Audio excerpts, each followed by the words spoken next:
Mayor, we're live. Great, thank you. So today is June 23rd, 2021, and the time is 6:11. I am calling to order the Baldwin Park City Council and Planning Commission Special Joint Meeting. City Clerk, can I get a roll call? Yes, thank you, Mayor. Councilmember Daniel Damian. Here. Councilmember Monica Garcia. Here. Councilmember Paul Hernandez. And at this point, I'll make a motion to Excuse him. excuse Councilmember Hernandez. Can I get a second? Second. Great. Any objections? No. City Clerk, continue. Thank you. Mayor Pro Tem Alejandra Avila. Here. And Mayor Emmanuel Estrada. Here. Thank you for that. Is there, at this moment, I will open public communications. I'm going to roll call for the Planning Commission. Oh, sorry about that. Go That's ahead. okay. Planning Commissioner Christopher Garrido.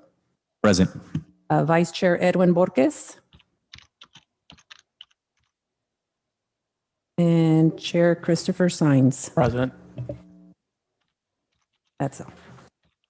Great. Thank you for that, City Clerk. At this moment, I will open the public communication. Is there anybody looking to speak? Mayor, we do have one speaker, Ted Jimenez, who will be speaking virtually, correct? Yes. Yes. Mark, if you can go ahead and unmute Mr. Jimenez and the clock for 3 minutes. Thank you. Can you hear me okay? Yes, Chris, go ahead. Okay. Thank you for allowing me to speak, Mayor, Pro Tem Mayor, council members, and commissioners. I'm representing the Southwest Regional Council of Carpenters. We represent over 55,000 members in the United States and over 35,000 in Southern California. The Southwest Carpenters is a labor union, right? We're very strong and very interested in the well-ordered land use planning and address the environment impacts of development projects. We believe that you will be impacted by environmental impacts of the project. The city should require a project to be built utilizing local and skilled trained workforce. Local hire skilled trained workforce requirements reduce construction-related environment impacts. And in the recent 2020 report titled Putting California on the High Road of Jobs and Climate Plan for 2030, the California Workforce Development Board concluded that investments in growing, diversifying, upskilling California workforce is positive when it comes to climate mitigation efforts. Recently, the city of Hayward, Northern California adopted this skilled trained workforce requirements into its general plan, municipal code, and local skilled and trained workforce requirements can boost economic development, mitigate transportation, greenhouse gas impacts, and minimize vehicle miles traveled. The reason I'm here tonight is because this is an opportunity for Baldwin Park to provide for its community, provide for its city, and my phone number and contact number I provided in the chat to answer any questions or any details if anyone wishes to reach out. Being that it's 3 minutes, I'd like to offer that to all of you. And also, again, I want to thank you for this opportunity to speak. Please consider providing for your community opportunities with local hire, skilled trained workforce apprenticeship. And I thank you for your time. Great. Thank you for that. Yes, sir. City Clerk, is there anybody else looking to speak? There are no other speakers. However, for the record, we did receive a letter from Mitchell Sy. He is the attorney representing the Southwest Regional Council of Carpenters. And the letter is in regards to the City of Baldwin Park 6th cycle RHNA housing element update. Just for the record. Great. Thank you. So at this moment, I will close public communication. And I believe we can move on to the study session.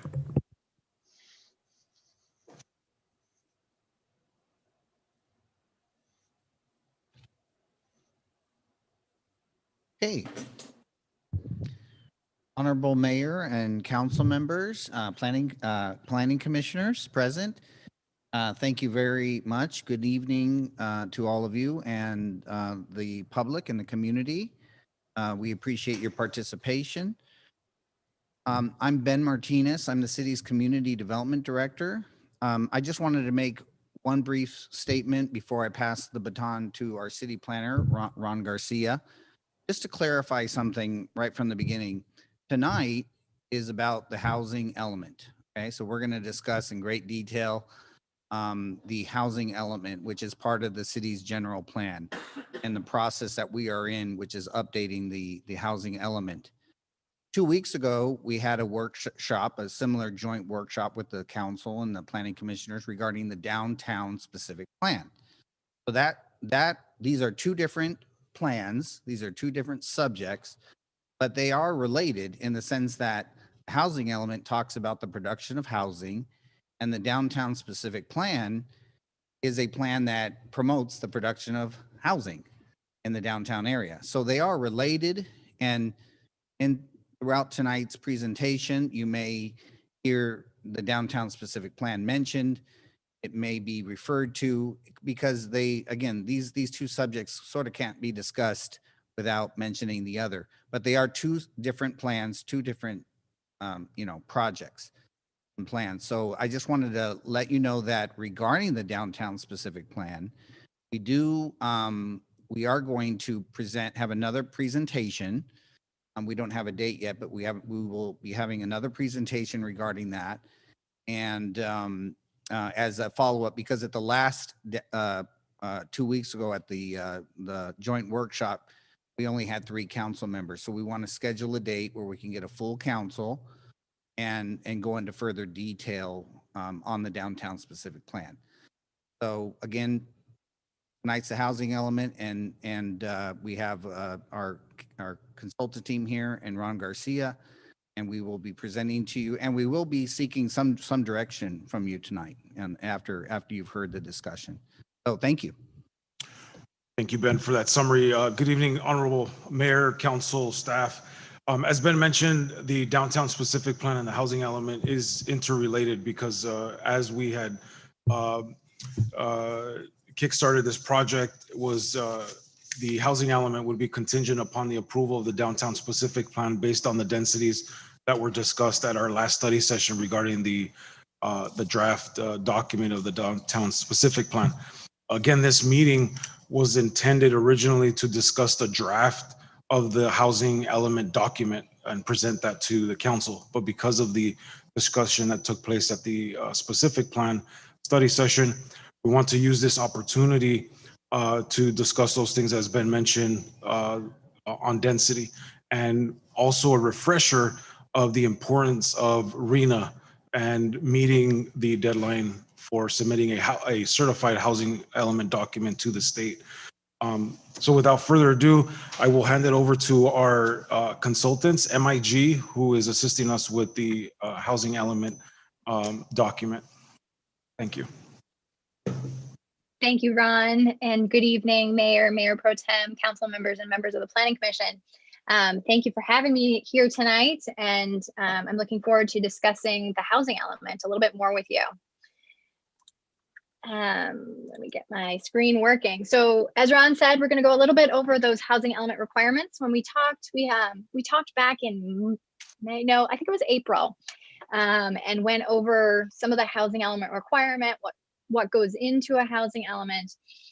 So we'll do a little refresher on that, just to cover everything for folks in the audience, to make sure everybody knows what the state law requirements are. And some of the specific features that the key findings that we found in Baldwin Park, including some of the public outreach we've done. Then we'd like to talk a little bit more, as Ron said, about the RENA, and that is the Regional Housing Needs Assessment. So we'll try and keep the alphabet soup of acronyms to just a couple, but RENA, you'll hear that one a lot floating around in the soup. So we'll talk a little bit more about that tonight, along with some timelines and next steps.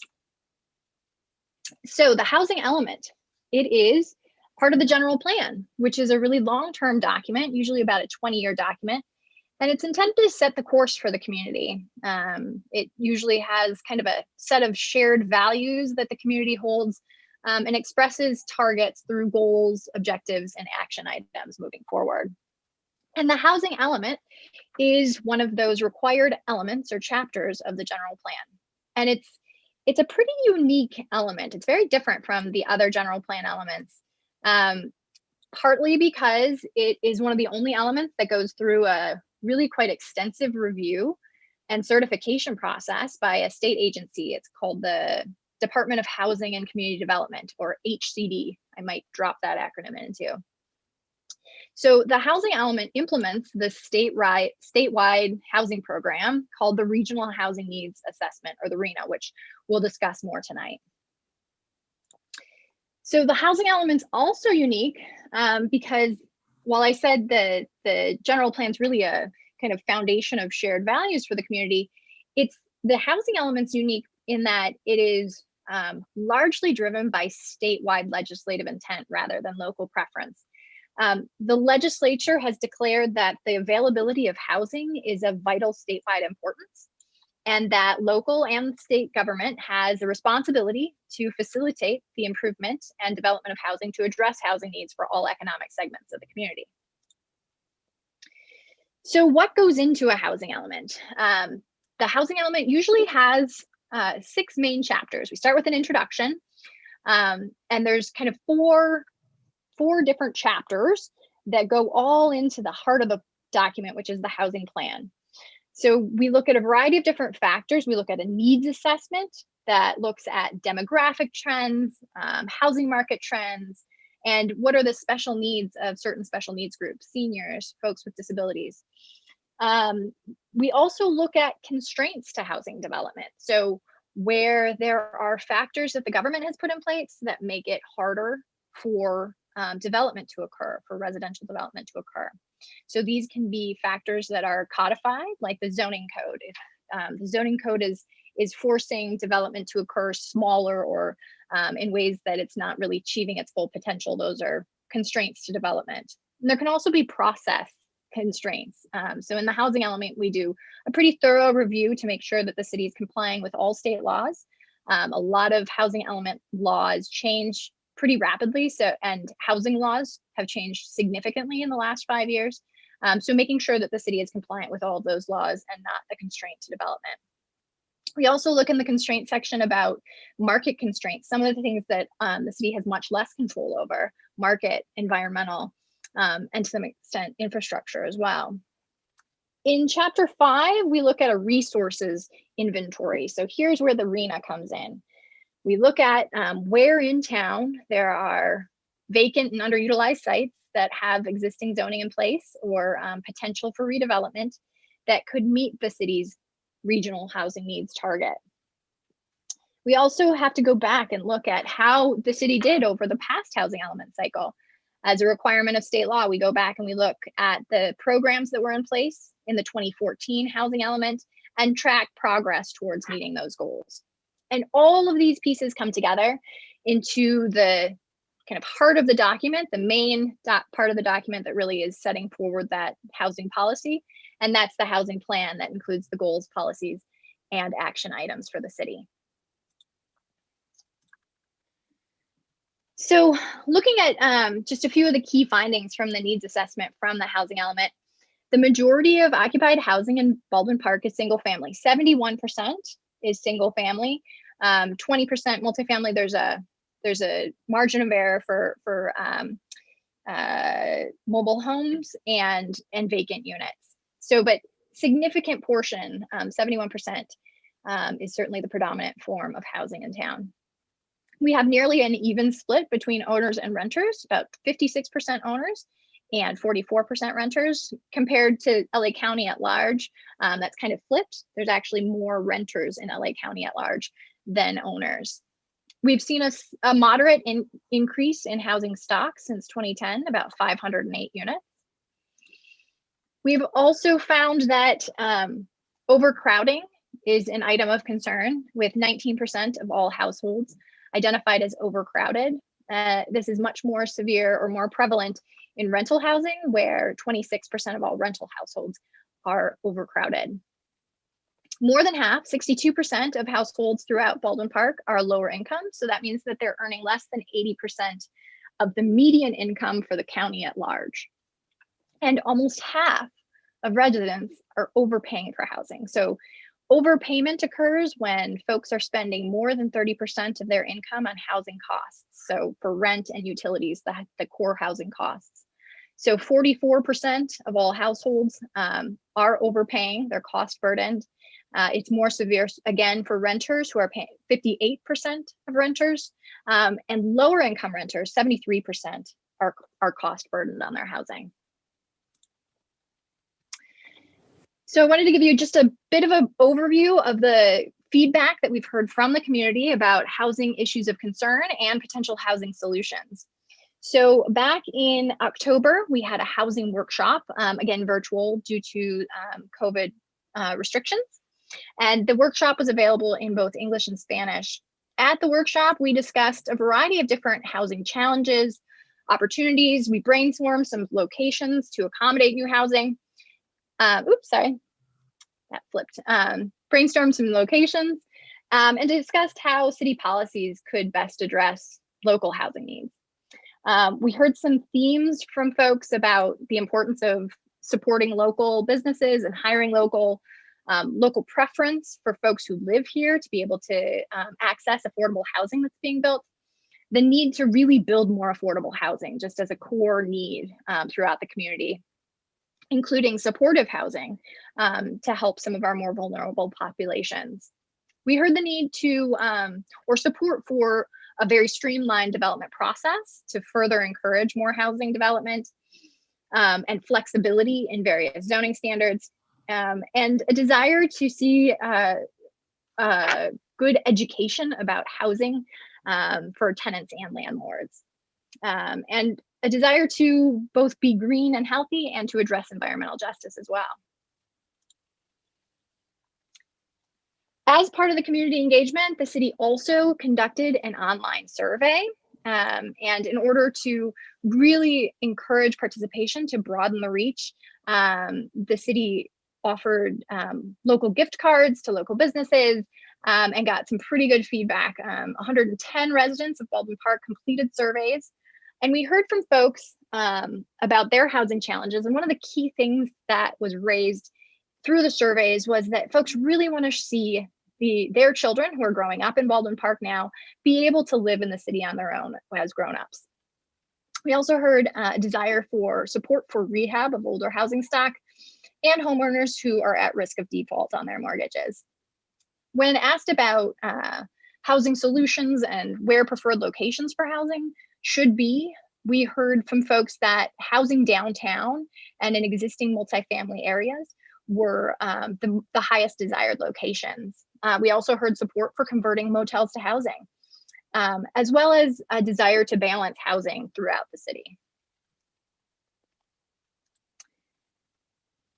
In April, we met with this body to get your feedback as well and to talk a little bit about the feedback that we heard from the community through the survey. At that meeting, we talked about the key themes that were elevated here were to consider housing around transit, ADUs as an incentive.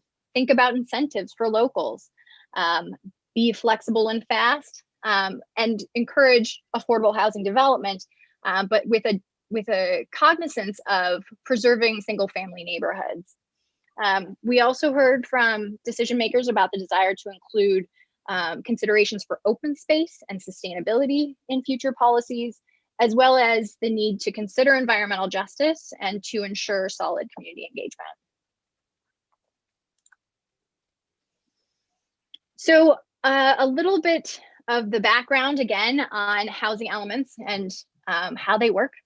So periodic updates are required by state law. This is another unique feature of housing elements that other elements of the general plan are not subject to. This update, the deadline to adopt the housing element is October 15th, 2021.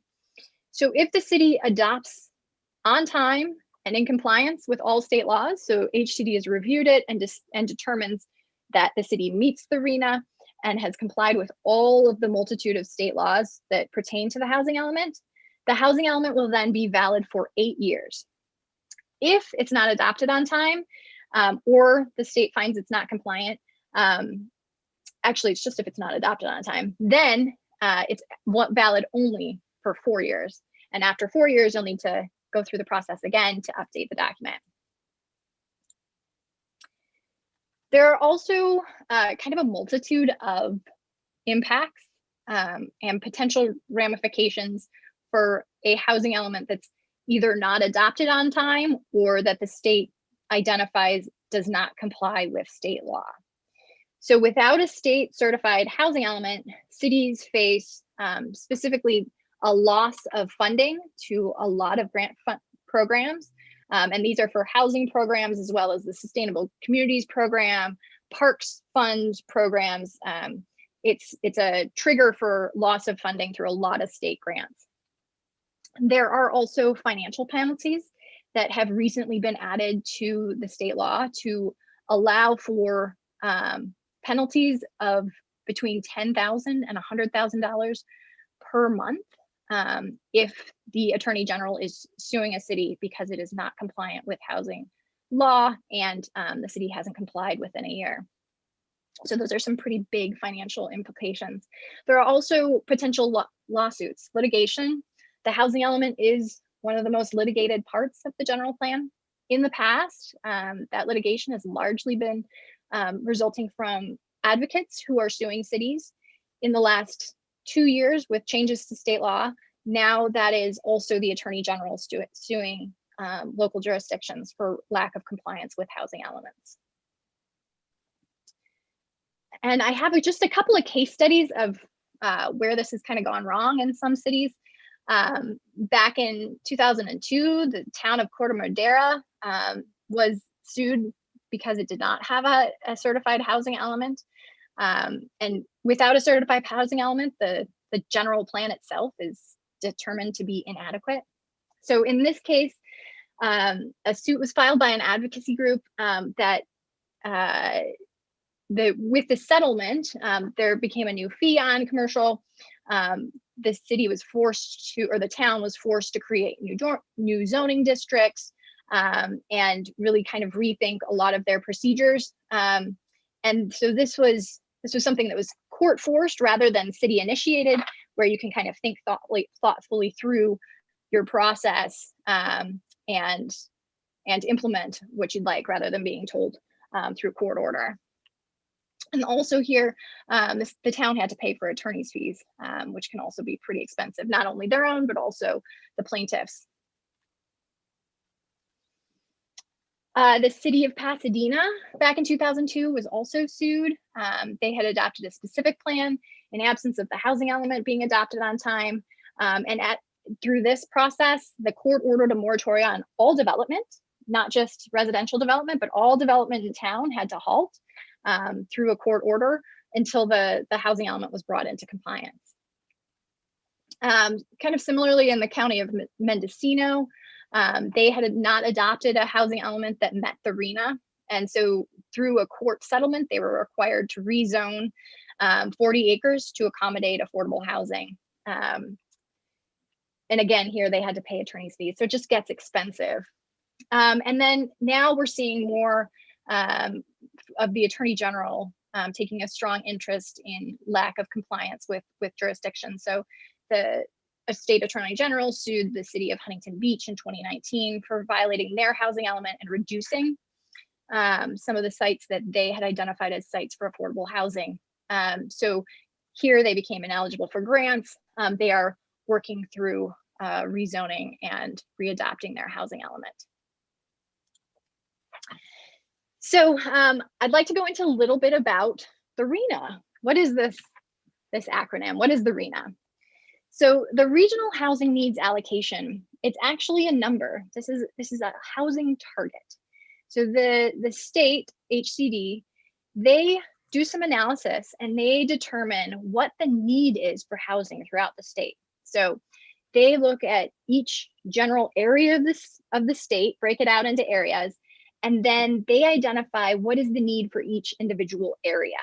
So for Southern California, and this is all of Southern California except San Diego County, all the other Imperial and Orange and Ventura and San Bernardino, Los Angeles, all the counties here, HCD identified that there was a need for 1.34 million new housing units over the next 8 years.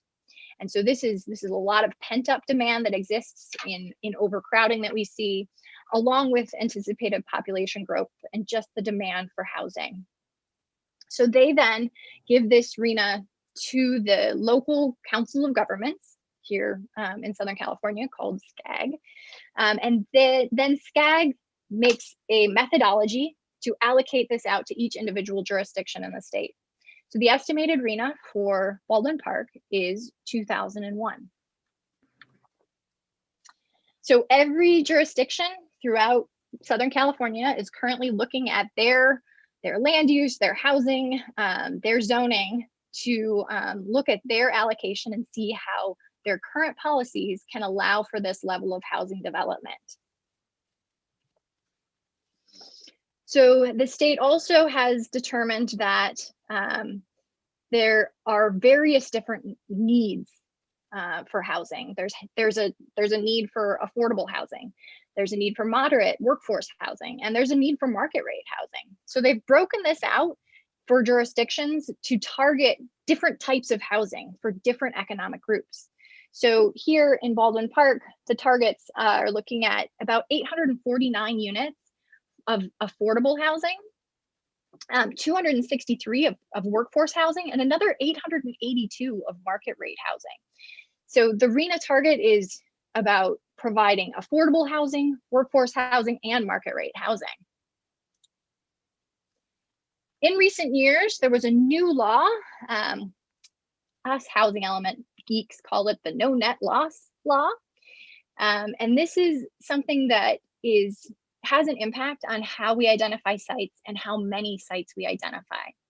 So the law says that the city has to maintain their adequate sites to meet that RHNA target. So that target for Baldwin Park, again, of 2001. The city has to maintain that throughout the 8-year period. So that means that if a particular individual site that was identified to meet the RHNA develops as something else. So say we identified a site that could support lower income housing and it develops, say it's in the mixed use zone, say it develops as commercial, or say it develops as market rate. In that case, the city needs to make the finding that there are other adequate sites that can still meet the RHNA to take the place of that one site that did something that we didn't anticipate. And if it can't make that finding, you need to rezone within 180 days. And that's a pretty quick turnaround to identify an area to rezone and then rezone it. So HCD is really recommending that a surplus of sites is identified so that you can backfill for those sites that do develop with something that's a little different than we expect in the housing element. So I'll walk you through a little bit of the special sauce of how do we write a housing element to achieve the RHNA? How do we show that we can meet the RHNA? The first thing we do is we look at what are the approved projects that are currently in the pipeline that we know are going to develop. We can also look at other ones that are in the development process. Maybe they're in pre-application or maybe they're kind of in review right now with the planning department. And then thirdly, we look at potential sites throughout town that could support new housing. So these could be vacant sites, although there's not very many, so mostly these are what we call underutilized. So maybe what's on the site is not likely to stick around because the demand for housing is strong and what's there is likely to turn over. We're particularly looking in higher density areas because the demand there is stronger. We also look at accessory dwelling units. State law lets us look at a projection for accessory dwelling units. So we start first with approved housing projects. So you've got a number in the pipeline right now that can start to meet your RHNA. So with the projects that are currently under construction and approved, you can meet 96 units in the process, including 54 towards your low income category and 1 towards your moderate, which is great. Then we're looking at projects in the development process. So you have a number of projects that have either development agreements, or are currently being reviewed And with these, you're able to achieve quite a good chunk of your RENA. Now, to note, if any of these projects do go away, we should make sure that there's adequate other sites to backfill into those as well. So with these credits towards the RENA, those approved and proposed projects, you're able to meet almost 500 units towards your RENA. So we have a remaining balance of 1554 that we're looking for sites in town. So the first thing we look at is ADU projections. So accessory dwelling units, that's a third acronym, sorry. So ADUs, accessory dwelling units, or granny flat second units. Here we can take a look back at how interested are Baldwin Park residents in building ADUs on their property. So we looked back at 2019 and 2020, and you had pretty consistent interest, 43 in 2019, 44 applications in 2020. So we extrapolate that out to the planning period and identify that we can anticipate pretty strongly that you'll get 366 units over the planning period in the form of ADUs. So that then again drops us down another 366 from that 1550. So we're getting closer with about 1,200 more sites to identify. So thinking about potential sites for new housing and how do we pick the sites? We have some pretty clear direction from the state legislature about what makes a good site for redevelopment. We look at what's the existing use on the site. If it is kind of ripe for redevelopment, what's the improvement to land value ratio? Is it empty right now? Has it turned over from an existing business, for instance, and it's for sale? Some of those can be key indications that it's more realistic for redevelopment. Is there developer or property owner interest in converting the site? Also, what are the site ownership patterns? If it's a smaller site, does a common owner own a few different sites that are right next to each other that could redevelop together? And then also, and very importantly, we look at what's the development density. So how many units can actually be built on that site? And there's a pretty specific reason for that in housing element law. There's an assumption in housing element law that sites that are higher density are better able to support affordable housing. And this is because there are just essentially economies of scale. When you have more units, you can just spread that cost out to more and more units. And so you can support doing something like affordable housing because you just have more units to spread that cost to. So the way the state law is written, it says that sites that have a density of 30 units to the acre or more are, for housing element purposes, able to facilitate affordable housing. Now, it certainly always depends on the local market conditions and the demand and the cost of land, certainly, to what actually pencils for an individual developer. But that's what state law has said throughout the state, as 30 units to the acre as a kind of baseline for identifying sites that could provide affordable housing. So as we looked around Baldwin Park, we found sites in a variety of locations that could support new housing, market rate housing, workforce housing, and affordable housing throughout town. So we looked in the low and moderate density residential areas. We found some sites in the R1 and R3 zones, especially in the R3 zones that maybe just had a single family house on it, but could really support, a new townhome development or something else like that on there. We identified those sites. We also looked up on Main in the mixed use 2 zones to sites that look to have more potential for redevelopment. Maybe they have a smaller shop located on their property and they may have interest in redeveloping with something else. We also looked at the draft downtown Baldwin Park specific plan that was out for public review. So looking at the sites within that area and considering those sites with the draft standards that were written to meet those RENA sites. We also looked at religious institution sites. So there was a state law that passed that allows churches and mosques temples, any kind of religious institution, if they would like to build affordable housing on their parking lot, so many of them have kind of big parking lots, they can do that on half of their parking lot without having to replace the parking. So this provides a new ability statewide to support more affordable housing on church sites. And now I wanted to make a point about the arena and the fact that it's not a construction obligation. So we're looking at these sites because we want to make sure that there is adequate zoning in place and adequate policies that the city has put in place to facilitate housing. The city is not building the housing. We know that cities don't have that kind of money to build that scale of housing.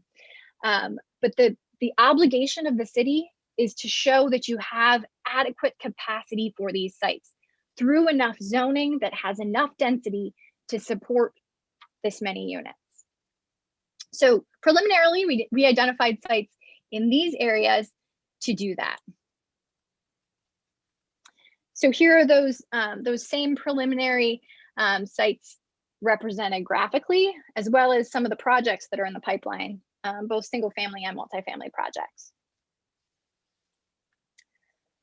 So using that, the existing zoning, as well as the draft downtown specific plan zoning and the proposals through that draft document, we are able to show that there is adequate capacity, again, with the existing zoning and that draft, public review draft downtown specific plan, that there's enough zoning at enough density in place to meet the RHNA. So currently, the proposed in the draft plan right now, these are the sites that we looked at in the housing element that are reflective of the downtown specific plan. And I wanted to note that, you know, most of our kind of analysis on this is derived from this draft plan because of the timeline of the housing element update and the state deadline that we're up against. We're kind of doing that work folding on top of each other, the downtown plan and the housing element. So there's some overlap with draft documents here. So just wanted to acknowledge that.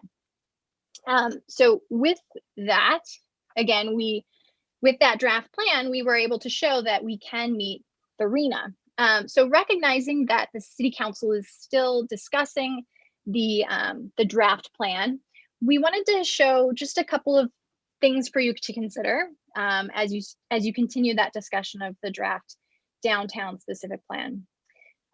So one of the things that we wanted to look at was because the city council wants to discuss density and various different factors within the downtown specific plan, we wanted to just put together some scenarios to see what does that mean for the housing element. So if we looked at taking away that 60 units to the acre category that's in the draft downtown specific plan and dropping those to 50 units to the acre. So, oops, that went forward. Apologies. So the 60 units to the acre is again at the core along Ramona, really at the center of downtown. So if we looked at dropping that 60 units to the acre to the 50 units to the acre, we wanted to see what that would do. So here, doing that, we're still able to have a good buffer for the housing element to consider that no net loss consideration and have adequate sites to meet the RHNA. And we also know that HCD is going to take a look at all these sites, and they may tell us some of those don't feel adequate enough. We don't see that there's enough development potential, and they may ask us to remove some. So there's another reason to have a bit of a buffer there. Then we went and took that another step further. So we looked at taking both the 60 DUs per acre and the 50 DUs per acre and bringing those all down to 40 units to the acre. So we wanted to run the calculations to see what that really means for us. So when we ran those calculations, we found that you still had somewhat of a buffer for the housing element. And so it's important to note too, though, that while this does have the potential to meet the RHNA, it might not be fully sufficient to really encourage and support redevelopment.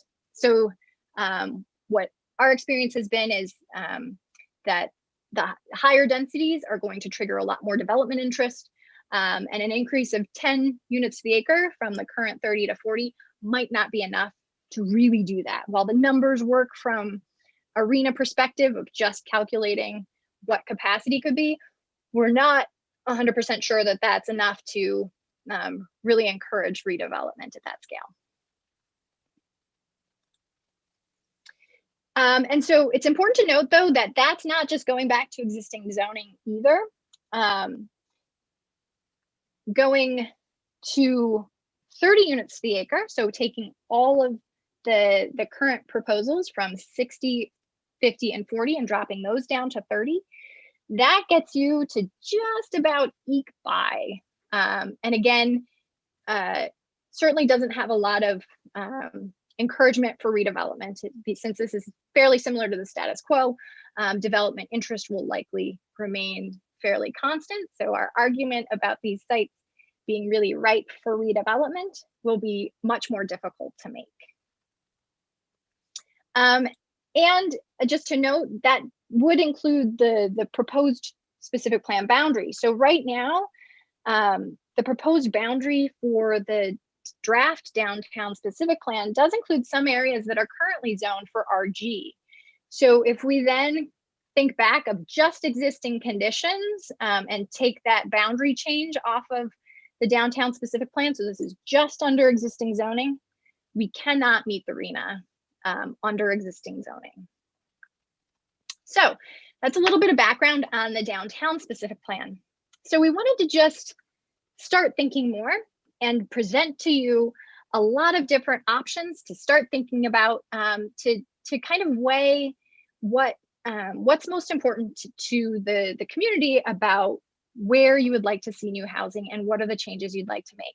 We know we have this state directive to meet the housing needs. So there's a multitude of ways to do that. So we wanted to run some more analysis that we could present to you tonight to get some more feedback on where you'd like to see us kind of move our analysis forward. So one of the things that we wanted to talk to you about was about ADU projections. So we know that we've been getting about 44 per year in Baldwin Park.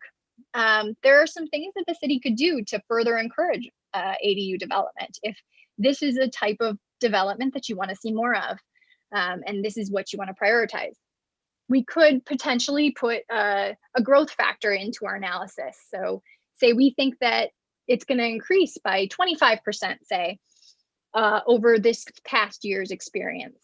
And so HCD will ask for some specifics about what the city will do to ensure that that does happen. So this may be such things as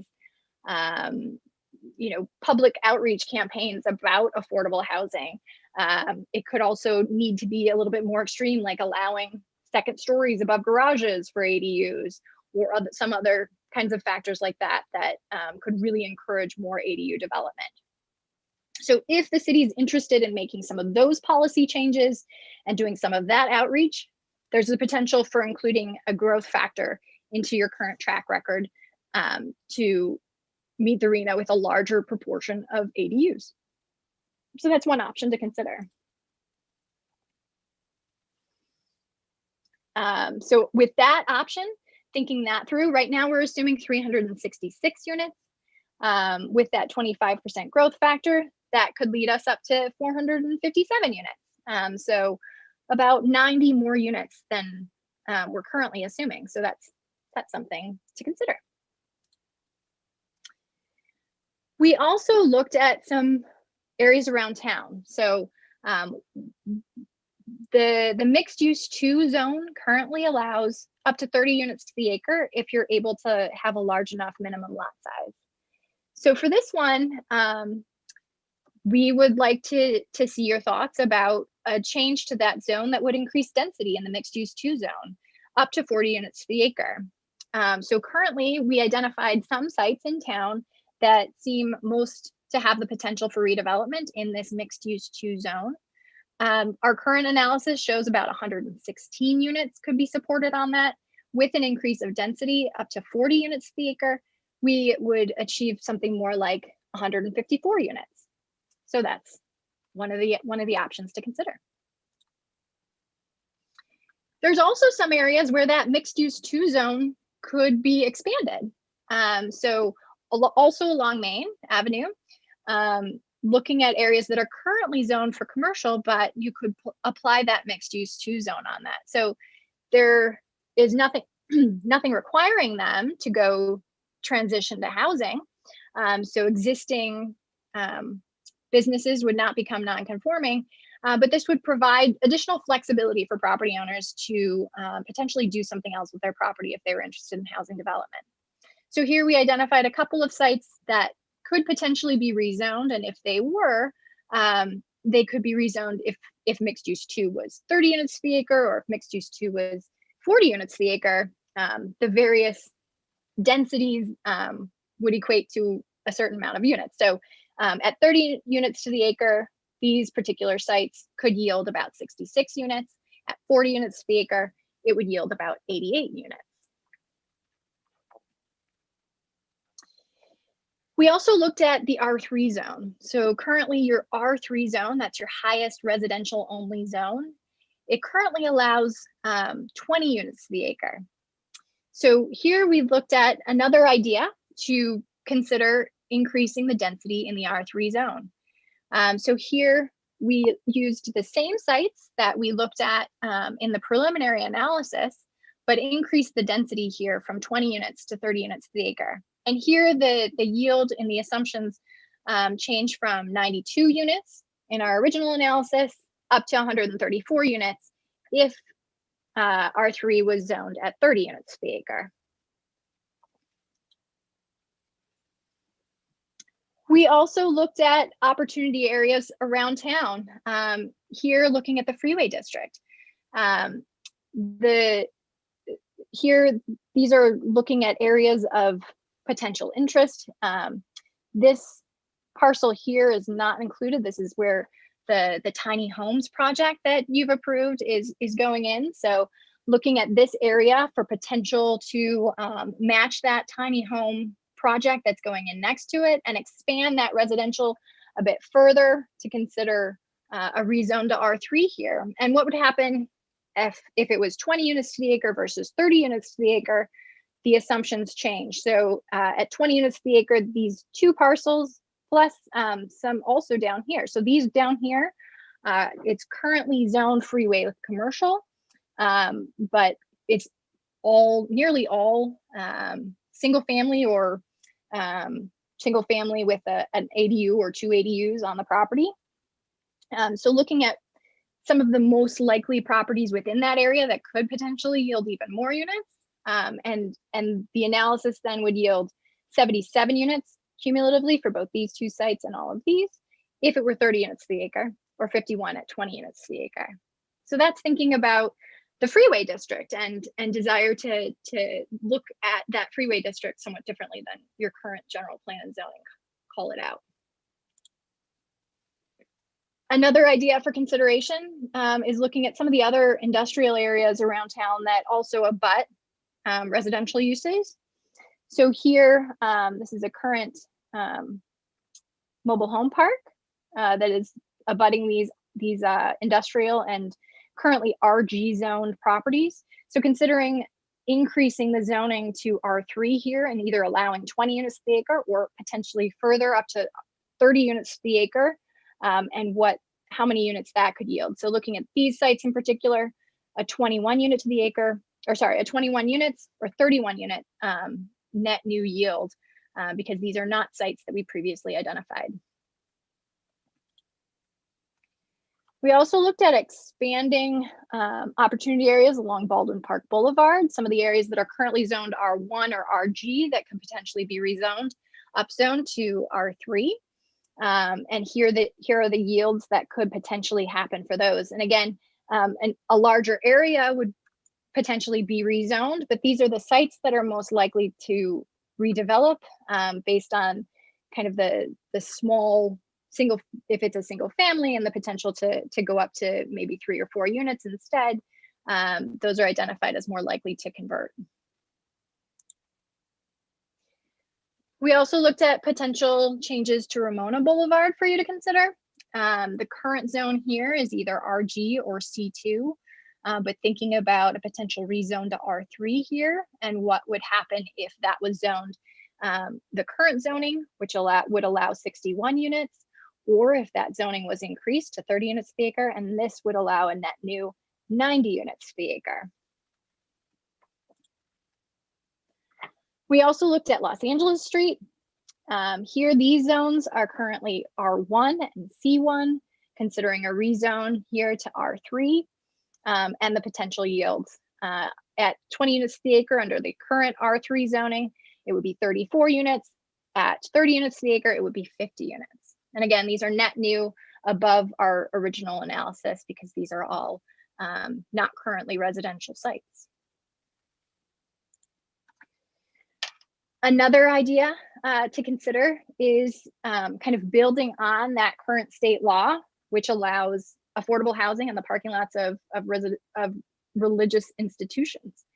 So here, right now, the way that the law is written, although there are other laws that have not made their way fully through the legislature yet, but I think this is something that is continuing to evolve in the state law as well. Currently, the density is limited to whatever the density is for the parcel today. So some cities in the San Gabriel Valley are looking at the potential of creating an affordable housing overlay that could go on these church sites that would increase the allowable density beyond what they're currently allowed. So going up to 30 units per acre, even if it's in an R3 zone where it currently only allows 20 units per acre. Or even in an R1 zone, going up to 30 units per acre to support that affordable housing.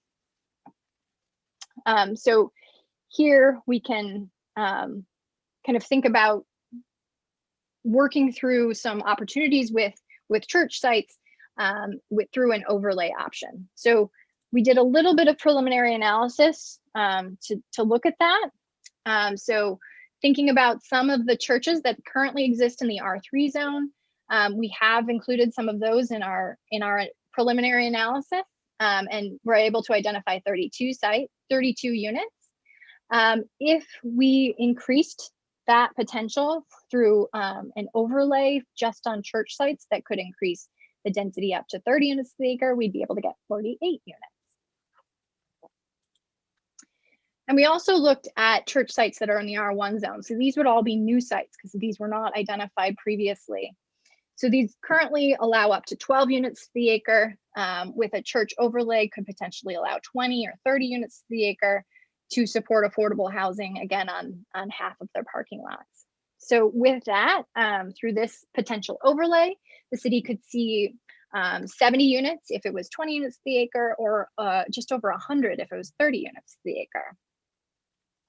So these are many different options. So there are many different things to consider.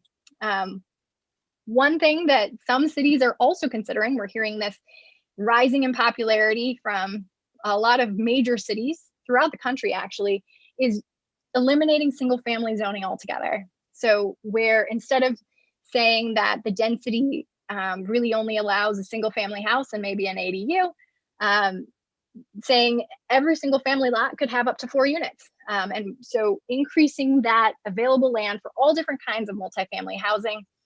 A lot of cities right now have much more than half of their land devoted to single family uses. So this could allow for duplexes and triplexes and fourplexes, and encourages density throughout the city rather than in just one location.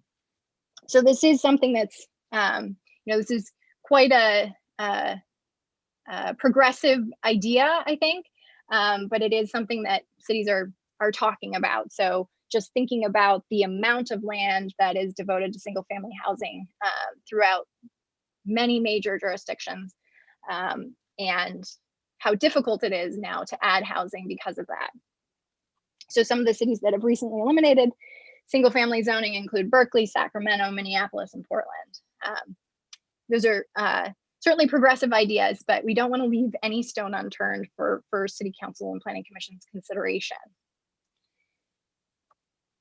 So I know that was a very lot of information, and I really appreciate your time. And I would be happy to answer any questions, and I would love to lead a facilitated discussion about each of these potential scenarios to get some feedback about what your thoughts are about each of these different ideas, so that we can get a little bit of direction to move forward with certain ideas that feel comfortable for you. Great, thank you for that. So I do think it's important to note that there isn't necessarily a necessity to build downtown so dense, correct? So it doesn't have to be downtown. Under your existing zoning, the way that you have it, you don't quite meet URENA. So there needs to be some changes that need to be identified to get you there. Because I personally do like the idea of being able to have development near the freeways. That's kind of like you showed. I think that's a lot of those parcels are underdeveloped or really just not cared for. So I think that allows for a bigger variety of developers to consider those sites, and it also allows for development while protecting the residential zones in the area.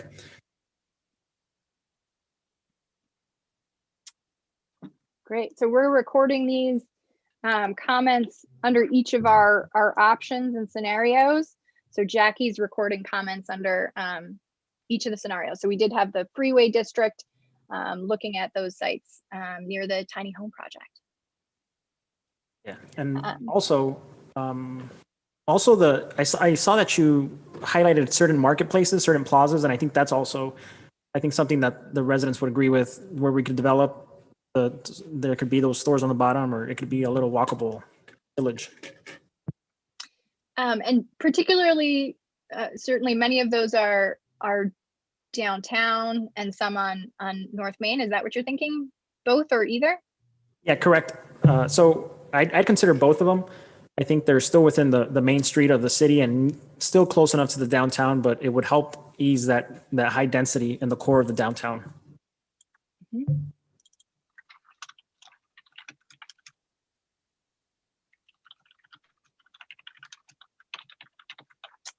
All right, so we're just adding notes here.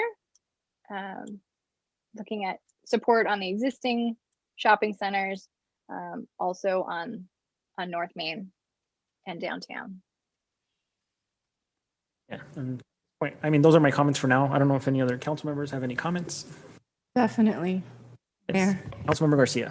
Thank you. I could see a mixed use zone at Main and Olive.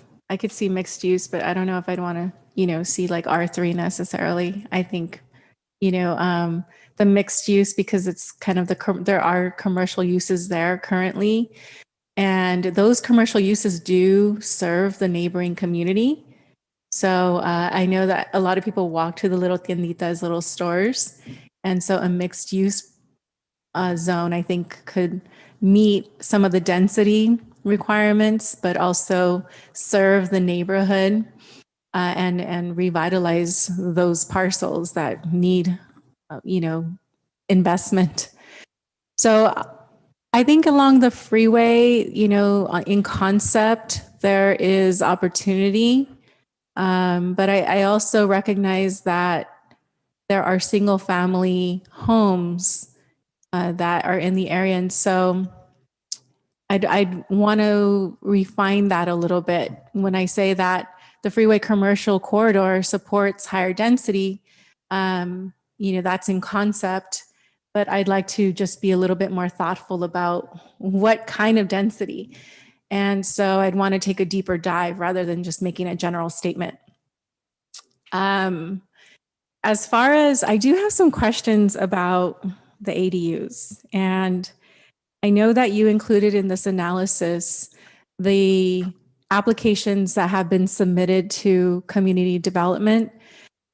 My question is, have we captured any of the illegal ADUs that are existing? Is there any data on that? Are there any projections on that? And I guess I would first ask the question, how many R1 units do we have in the city? Do we know that? And if we don't, it's okay. I was just curious.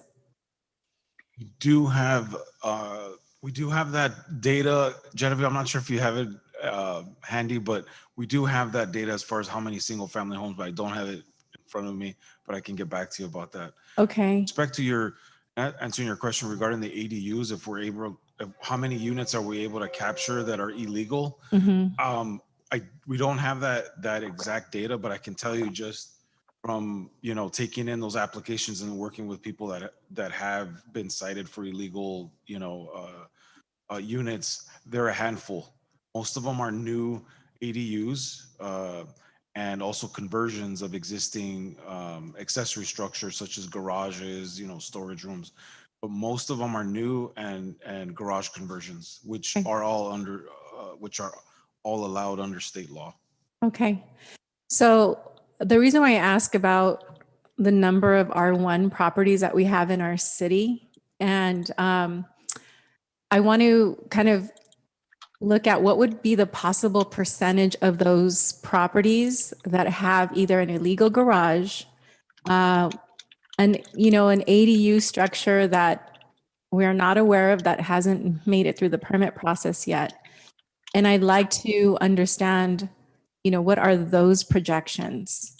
And I know it would be almost a guesstimate at this point, but maybe, what we need to do as a city is we need to put the word out to our community that those ADUs are legal now and by state law, and we need to encourage them to become permitted, because then we can account for them in meeting our RENA numbers. And I would ask any member here on the council, if you scan your neighborhood, how many of those, single family homes would you estimate have an illegal garage conversion or an ADU in the back? I would say that there's probably at least 10%, in the neighborhood. So I think that would be a significant number too in meeting our RENA numbers. And with the city of 6.7 square miles and nearly 75 to 80,000 residents, we are pretty dense. But I think that a lot of our units are unaccounted for. So, and I would imagine that, those units could also meet the very low and the low income requirements or recommendations that are outlined here. So I would like us to consider that. And then as far as some of the proposed changes throughout the city that were mentioned here, zone changes. For me, I would like to, rather than just kind of going with numbers, I'd like to look more at the context of what makes sense for that neighborhood. Like, for example, I'm very familiar with Main and Olive, and I think an mixed use zone would really work nicely for that neighborhood. When I look at some of the proposed changes like along Los Angeles, I'd like to look again at the context of what's existing. Like there's a La Blanquita, the little grocery store, and that's a very mixed use feel of a neighborhood, right? In that little corridor, that stretch of the corridor. And so I would consider a mixed use product there as well. But I don't think I'm prepared to just kind of go with the numbers just to increase the numbers at this point. So that is, kind of where those are my comments. And I would agree with the mayor that it sounds like if we look at the 30 dwelling units per acre and, in our downtown specific plan, it still meets the RENA numbers. Maybe we have to tweak the zoning a little bit. And that gives us, I think that gives us a little bit of flexibility as to what do we want to create in our downtown. It's not being guided or directed by having to meet a certain density. But, I like the flexibility of being able to create what we want to see in downtown. In some pockets, the density will make sense. In others, it may not. So those are my initial comments and my initial thoughts. But I think that the ADU, the existing ADUs that have not been permitted, that have not been processed, that are, were illegal up until recently, I think that has to be part of this in our community. It's just a reality. Thank you. Any other council members? Councilmember Hernandez? Thank you, Mr. Mayor. Take this off for a second. I too agree with your sentiments and input, Mr. Mayor, in regards to the free rate corridors. I do believe that there is some capacity there for us to build along those areas. But also in the light of what Councilmember Garcia also mentioned, I certainly want to be able to take the time to look at, instead of doing a blanket approach across the city of just, by numbers, I would like to do it more by neighborhoods, right? I also believe that, the downtown area could be used more towards perhaps even higher density. And I say that with a concept of mixed use. Because one of the things, what I don't want to lose, even in the residential areas that we have in our community, is those mom and pop shops. Those folks and those entities that have been around in our communities live in our city, right? These are folks that have a very strong stake in our community. So I would love to be able to see housing on top or housing adjacent to, office or those small neighborhood service centers, right? Whether it's a panaderia, barber shop, bakery, or grocery store, right? Not necessarily so much of the liquor stores. I want to be very clear about that, but more of, where people can go and buy their groceries and so forth.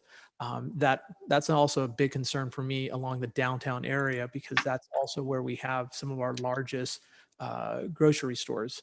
And that's something that, if we were to eliminate that or make it harder for them to come in or expand upon what they're doing, then our residents are going to be spending their money outside the city. So I want to make sure that, we're mindful of those type of considerations as we move forward towards this, because those folks also employ a lot of our residents. But it just becomes, people get to spend the money in our city instead of outside of our city. And one other part also I'd like to mention is I'm open certainly to the religious institutions, the use of some of their parking lots being used for homes or or perhaps even mixed use, but I think more for homes or ADUs or whatever the case might be along those areas. We have several faith-based organizations or house of worships that I believe for whatever reason are being underutilized. Some are, have a very, very, very tiny congregation, and some actually have no congregations necessarily, and they, they lease out their property for other, social services or community organizations. So that might be an opportunity. And just one that comes to mind. I believe it's the Presbyterian Church on Stewart and Los Angeles. That has nothing to do, and they actually are very much interested in developing their property. In fact, I believe, Ben is quite aware of them. So, working with them and bringing that opportunity for different types of homes is great.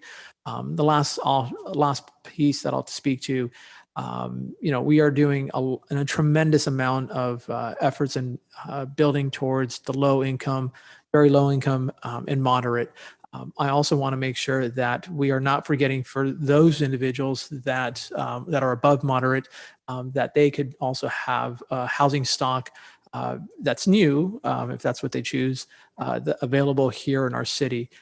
Those folks, that segment of the of our community also, want to continue to live here. They don't, I know several people that, they can't afford and, the medium cost of homes right now, and they'd prefer to buy one here in Baldwin Park. They don't want to they don't want to move out of their community or because of or whatever ties that they have. So we must, we can't necessarily neglect them as we move forward with, our concepts of, whether it's the downtown specific plan or other parts of the city, just to be very mindful, because I hear it all the time. It's like, I want to buy a house here, but I bought one in Azusa, or I bought one in El Monte, right? It's just because they want a brand new housing stock. And our city is made up, it's nothing wrong. We have a very old housing stock, as with many, rich communities, in the Sangre Valley.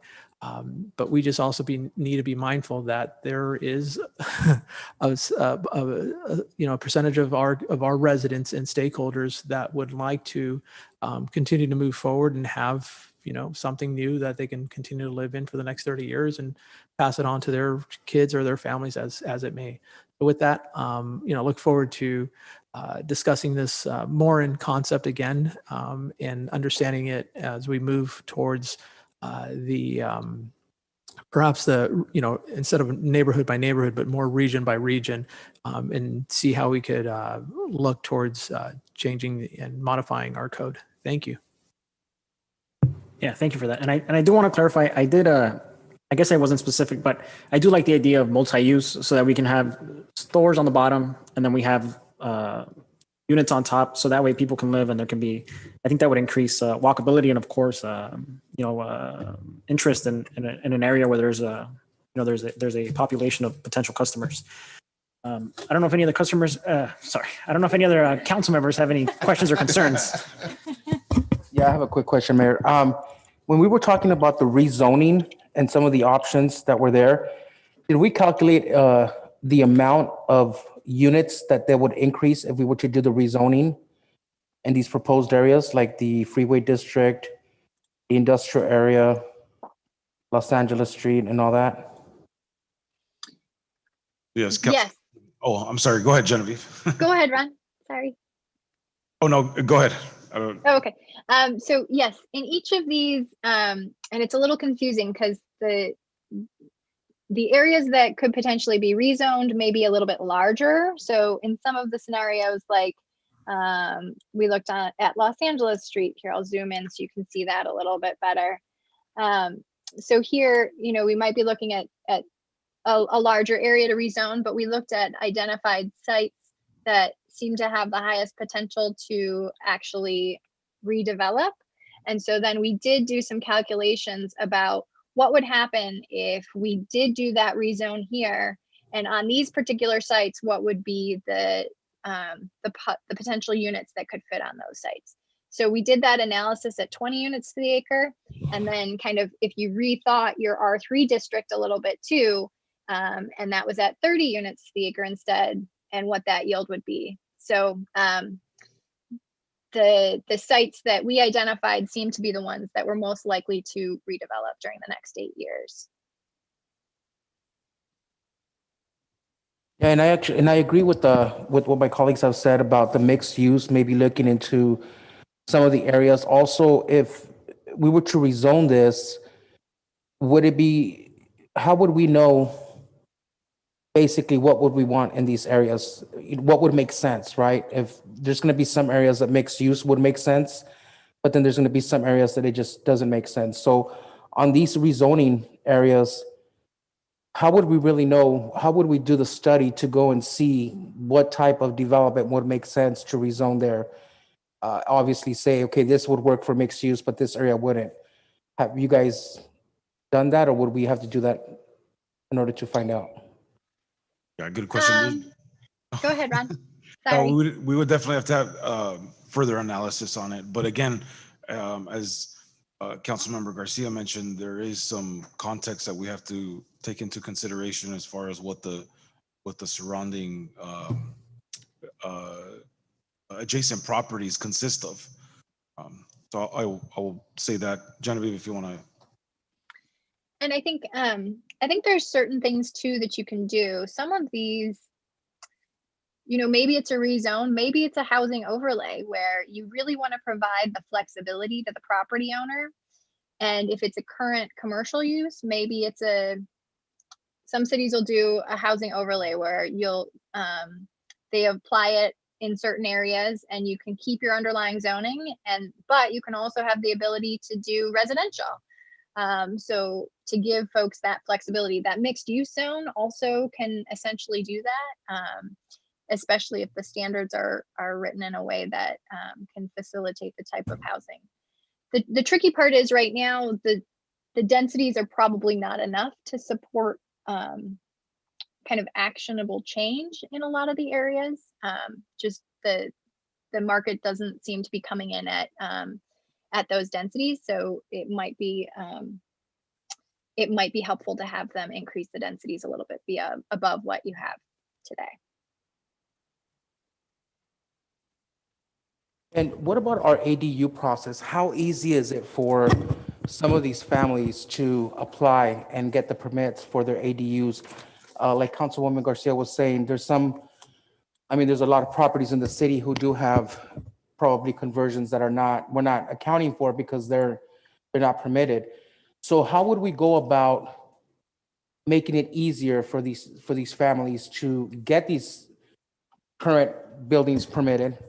And for new ones who want to go ahead and convert either garages or build an ADU or a JADU, what is the process for them? Is it difficult for them to obtain these permits, or is it something that we need to work on to make it easier so that they have the ability? Because this would contribute towards meeting our RENA goal. Yeah, no, good comment there. The process right now, the key factor in in getting an ADU, whether it's a new or an existing accessory structure, and converting that to a livable area, is cost. It's expensive, and it's an investment that a family has to be prepared for financially more than anything.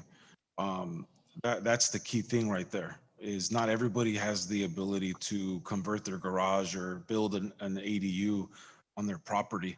The process itself, we've set up here, we have to process it in a timely manner per state law, in which we've done that. We've seen a lot of interest. It's essentially since the state passed a law in 2020, it opened up the floodgates for those people financially that have that ability to come in and do those conversions. Now, those others, and that brings up and it's a perfect segue, because right now with the Measure H funds, the SAR development, we're going to come back and we have a study session scheduled for that in the near future, to talk about the incentivizing and having essentially a menu to provide the city what options are available there to incentivize those property owners. And it could be grants, and that's where you tie it to affordability. So for example, if there's grant funds available, you can offer that to a homeowner, as long as you offer it to an affordable family. So the unit has to be by covenant. So there are all those. There's a whole list of opportunities that study is going to be providing to the council as far as a menu. But the other thing that can be done and explored is coming up with a plan where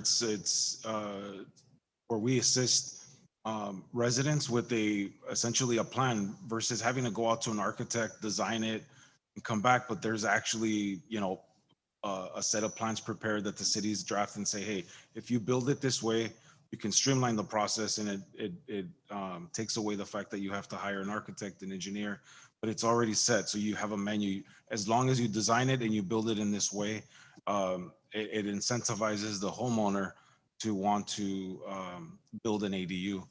And Genevieve, if there are any others that you can think of, but that's the main one but that's coming to the council. That's something that we could explore, coming up with essentially a plan off the counter, and offer that to residents. Say, if you build it in this way, it expedites the process. Yeah, because I know that we've got a lot of single family residents in the city that have big lots, right? And I know that the majority of the residents probably are not even aware that it's even permissible or legal to build an ADU. And if you can get some financing behind that to where, like you said, we can streamline the process, they can rent it out to, make it affordable housing, I guess you can say. They can even finance the ADU to get built. And with whatever money they're making on the rent, that'll pay off, their financing monthly payment, whatever it is. But if we push for something like that, I can guarantee you that we're going to get a lot of residents that are going to be interested in that. And like Councilmember Garcia said, that's going to help us towards our goal of meeting that RENA requirement of 2,001 homes. So that would be something that we should start to explore to see how it is that we can help our residents, get these ADU conversions and even help them with the permit process.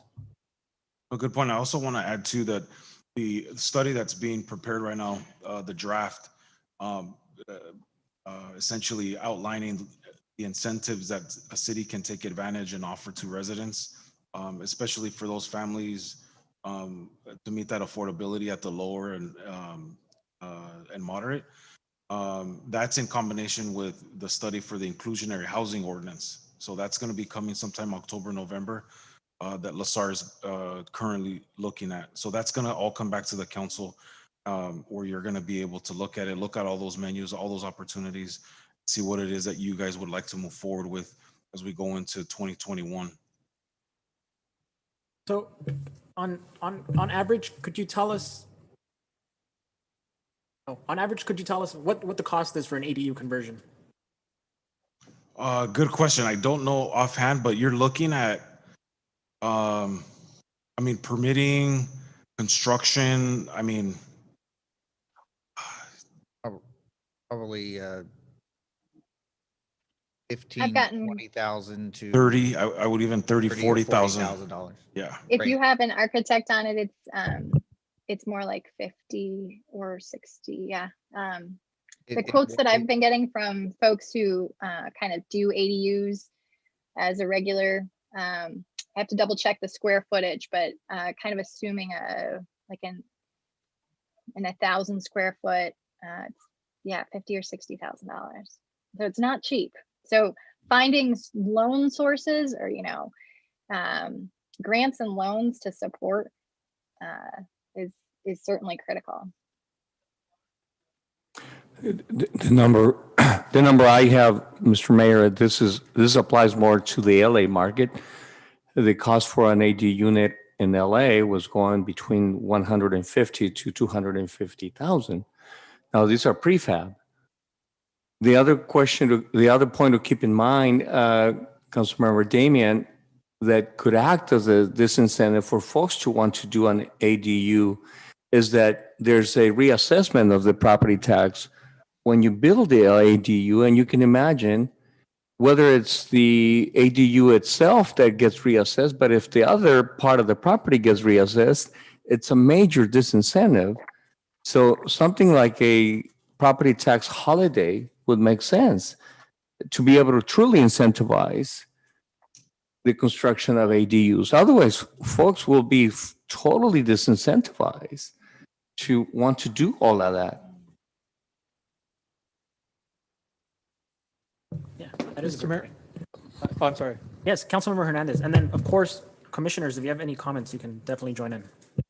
I have no problem. I could certainly allow my commissioners to go. I already went, if they wish. Mr. Mayor, if I can. So I actually have a couple of questions before I make my comments. So Genevieve or Ron, if you'd be so kind to answer, clarify. So when we're looking at high density downtown, and I know that the council has kind of voiced some concern about 60 dwellings per acre. I just kind of want to clarify how the RENA defines dwelling. So I'm just searching through LA city ordinances. I asked my fellow commissioner, and we actually are kind of not sure what dwelling unit means. Like when we're talking about dwelling units, are we talking about actual structures? So we're thinking we need 60 apartments on an acre, or are we looking at dwelling units? So there might be 20 apartments with 3 rooms, and that would satisfy the 60 dwelling units? Oh, interesting question. So it is 60 apartment units. That could be 63 bedroom apartments. That could be 60 studios. So it is the amount of units, the amount of doors that you have, the front doors that you have to open. And so there's a little bit of a nuance where certain things aren't counted, like assisted living facilities. Anything that's group housing is just, like dormitories, prisons. I mean, you guys don't have those, but like the assisted living, those are not counted at all. Okay, thank you. Thank you so much. Okay, so yeah, in that case, 60 dwellings is a little scary. So I just want to make a couple of comments. Number one, I am very much in favor in theory, not actually. I guess it might not be practical, but in theory, I believe that high density mixed use in downtown is the most sustainable and efficient way of using our land. I know that we have talked about preserving some of our iconic businesses. So we want to integrate some housing with our bakeries and some of our juice spots, chicken restaurants and things. And I'm not so much. So I think that it's more wise to increase density in downtown than it is to relegate the high density to the freeway areas. And the only reason I say that is because there's going to be some level of inequity. So what we're marginalizing to the freeway corridors are typically apartment complexes, and we are talking about high density. So we're pushing our apartment complexes and our lower tier, or not lower tier, but lower affordability units towards the freeway. And so what we're seeing is noise pollution from the freeways. We're seeing increased air pollution from all the cars traveling. And so it sends a terrible sign to it sends a terrible sign as a city. It's like we're okay with putting apartments on the freeway because it's going to mess up our single family areas, and that's what for me is not okay, and it doesn't send a good sign. I think we do have to redevelop, and the Planning Commission has reviewed and approved several developments along the freeway. So of course, I'm not saying that development along the freeway is necessarily a bad thing. I think that it's great, but single-handedly saying that's where we're going to put our high density is probably not a good sign. And so those are just kind of my comments on that. Also, I think that increasing density in downtown, it might not be 60, because as we kind of clarified, 60 is a very large number and a little scary. We are increasing walkability. So we're reducing cars on the road. We're reducing parking spots because now we've increased housing units in downtown. So now our residents can walk to our 3 grocery stores. They can go walk to our nearby family-owned and operated restaurants. They can walk to the park. They can go grab a cup of coffee at our friends Tony's or at Starbucks and support small business in the area. So that's kind of like a background of why I support higher density in downtown versus pushing things out to peripheries of the city. So thank you so much for your time. Yeah. Sorry. Can I just? So I think that's an interesting point. So the way at least the way I see it is, if we allow for such high density without having any control, then it's going to be market rate and high density, expensive units that are going to come to the downtown and flood it. And then there really is going to be no room for affordable units or low income or moderate, because it's not going to be what the market wants. But if we decrease, and then I don't know, Ron, you'll know more than me, right? So if I say something that's not correct, correct me. But if we decrease the density, we have more of a control over what's going to come into the downtown compared to if we had a free for all. And I believe affordable housing doesn't have to follow these rules, if that's correct, under state law, right? So in a way, we'd actually be enticing affordable unit developers to come into the downtown, because now they have less competition to get these parcels. Ron, can I answer a little bit and then maybe you can add on? Yes. So I think I understand. A couple of things to just kind of note. So affordable housing is all linked to the base density. So while they are able to get some density bonuses, they're still linked to whatever you're allowing as the floor. So they look at 30 units to the acre and whatever density they can get through state law. But if it's 60 units to the acre plus that density, they're able to get more units. Many things will not pencil for affordable housing developers at less than that. Your downtown is great for affordable housing because it scores really well for tax credit financing because you've got just a lot of services. You've got transit, you've got grocery stores, you've got access to healthcare where you need it. You have parks, you have the library, all these things that check boxes for affordable housing. But it also needs to support the density to get the amount of density that they need to be a viable product. So it's a little bit linked to that. I think the key for actually encouraging more housing downtown, if that's what you want to support, would be an increase in density plus an inclusionary policy so that you could ensure that as things do redevelop, that's how you would have control over making sure that at least a portion of those units are coming in as affordable. So that's how you can kind of better control what you'd like to see coming in rather than having it be a free-for-all. Having an inclusionary ordinance that requires a percentage of that to be affordable could really further that. Yeah, great. Thank you for that. And I think I also want to keep in mind, I think in the survey, it showed that residents would like development to be kind of leveled out throughout the city. Was that correct? There were two key findings that were a little bit kind of the opposites. So one was, yeah, we want to see housing spread throughout the city, but we also want to see it close to transit. And so acknowledging that is a lot along Ramona, where good bus transit exists, Main, and certainly near the Metrolink station too downtown. So it's kind of both. I think having a balanced approach, it's tricky. Yeah, okay, thank you. I believe Mayor Pro Tem. Yes, I just have a few comments. First of all, I do agree with a lot of the comments being made here, especially the ADU, to look into seeing how many are already out there so we can count those as arena. But what I would really like to continue doing is look at these areas, the specific areas that we're discussing, and really make a plan on, will it really work here? For example, I don't agree with having high density in the downtown area. Yes, it may increase walkability. At this point, there's nowhere for them to walk to besides Superior or what have you. I think density would create a lot more traffic.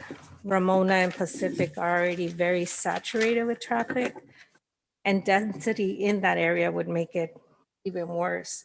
I think we can look at the surrounding areas close to the downtown area where we can think of building somewhat of density, not very high density because it would still impact traffic, but look at more, like you said, towards the Olive, Main Street area, maybe on the side of, is it where the VFW Hall is, that area? Alder Street on that side, it's still close enough to the downtown area. We can look at all that. So I really would like to take the time and actually walk to every single area or go to every single area and sit down with Ron and Ben and make a plan with the developers or planning department to see what best fits each specific area. Some housing along the freeway area, I'm in agreement with. Not necessary, it doesn't necessarily have to be affordable housing. We can look at different options. I don't think that we're pushing affordable housing towards the freeway area, but we can have some there, or we can have higher housing there.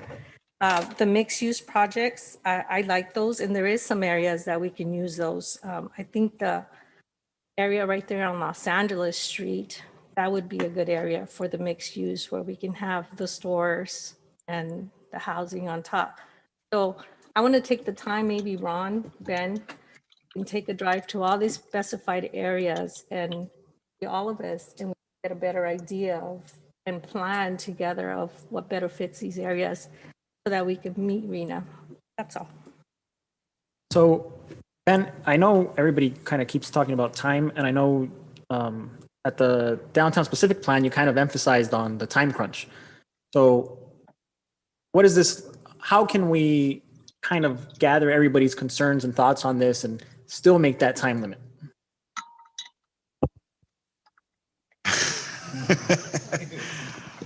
You know, the reality is at this point, that's something the housing element consultant and staff will have to discuss. But I think the reality is that the outcome is that we're not going to be able to meet that deadline. The downtown specific plan, again, as when we did this a year plus ago, is with the approval of the housing element would be contingent upon the approval of the downtown specific plan based on its densities proposed. And that's the way that it was proposed to the state HCD in awarding the city the grant to accelerate housing, because that was the impetus for the awarding of the grant, is to accelerate housing. What more better a place but to do it in your downtown? So based on feedback that Ben and I were getting from the development community that the densities were not appropriate, didn't pencil out to do a housing development within the downtown. They were just too low at 30 units per acre. Essentially, we've been getting the affordable units because they're taking advantage of the state density bonus laws, where that pencils out and essentially are getting affordable units. But the market rate, it's going to be very slim, and probably continue if we go at the 30 units per acre. So, timing is is really important. I don't think we're going to meet the October 15th deadline. We can try, be within months, but just based on hearing the comments, we'll definitely have to come back and address them and get a more refined timeline. I would And just like Ron, to add, I'm could sure, I- Genevieve, let me just say one thing and then please add to it. But I think in short, we need to come to have further discussion, as I mentioned, on the downtown specific plan. That's potentially where we might see most of our units, but we need to talk about that. And we have a draft downtown plan. We need to review that further, discuss it further, and come to some. That's one step, solid step we need to. And then we've heard, we made progress in hearing from the council and planning commissioners that there's support, for other areas besides downtown. So there's things that but I heard generally that we want to look at more carefully, not just broad stroke, we want to look at it more carefully, maybe even take a tour. So we've heard that. That's encouraging in trying to news and trying to meet our RENA. So that in short is what we need to do. We're not the only one. We're not alone. This is difficult. We're probably not going to be the only city challenged in meeting the deadline. But let's continue to work at it. And in short, that is the challenge. Genevieve, if you can add. Sure. And just a comment on the time frame of the deadline. So it is due October 15th, 2021. There is written into state law a grace period of 120 days. So there's a little bit of wiggle room before that repercussion of having to do this every 4 years kicks back in, which is again a cost to the city, just more periodically than is necessary. So trying to get it within that 120 days would be a really good target. I have a question. Maybe I missed this part of it. How did they come up with the number of 2001? Sure. For every so- city, how do they decide how many units need to be? You can show that slide again, I Genevieve. think I missed it. Thank you. If you can Sure, show let that me go slide, back. Genevieve. And while you're looking at it, I just wanted to make another comment. that we haven't said this word overlay a lot tonight, but I've seen it used very wisely in other cities. It's it's a great way as been discussed to leave the underlining zoning where it's at. Provide it's kind of like an optional overlay to provide potential for another type of density. It's something we should I think look at a lot more closely, and it's a way to leave what's there as it is, the zoning as it is, but then the option of the developer or the property owner to look at a higher density, but they don't necessarily have to take that option. Not explaining it very well, but it's something that is very useful in meeting these RENA numbers, and it's easier to in the rezoning process as well. So I something that saying that for our housing element team too, that we really need to look, I think, at the overlay tool as a possibility. I like the idea of overlay so that developers have options. I think the broader the options, the better, because our land is so limited, so we can get a multitude of ideas. I did kind of want to talk about the bonus density. How does that work? So let's say we have a 40 per acre. How much more could an affordable developer build?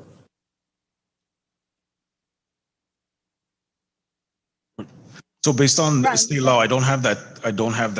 Genevieve, I'm not sure if you have that available, but based on state density bonus law, depending on how many units you're offering depending on the affordability category, you're then given that ability to increase incrementally. I can provide those thresholds for you. So that's how the affordable housing developers that have come before you have been able to take advantage of those state density bonus laws based on the income category. And that legislation was just updated last year, effective in 2021. It was increased. Before, the maximum amount of density bonus that an affordable project could receive was 35%.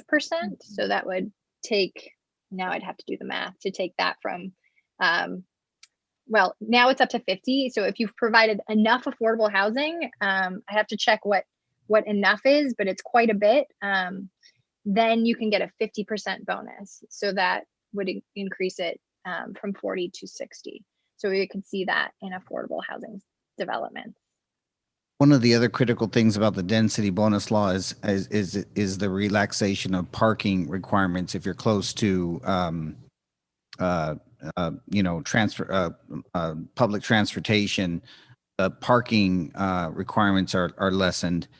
And that's critical because structured parking especially is very expensive. So when these affordable housing developments are near transit, they don't have to build as much parking per unit per state law. And the local city, as much as we might want more parking per project, we can't mandate that. May I also address the council member's question about the RENA as well?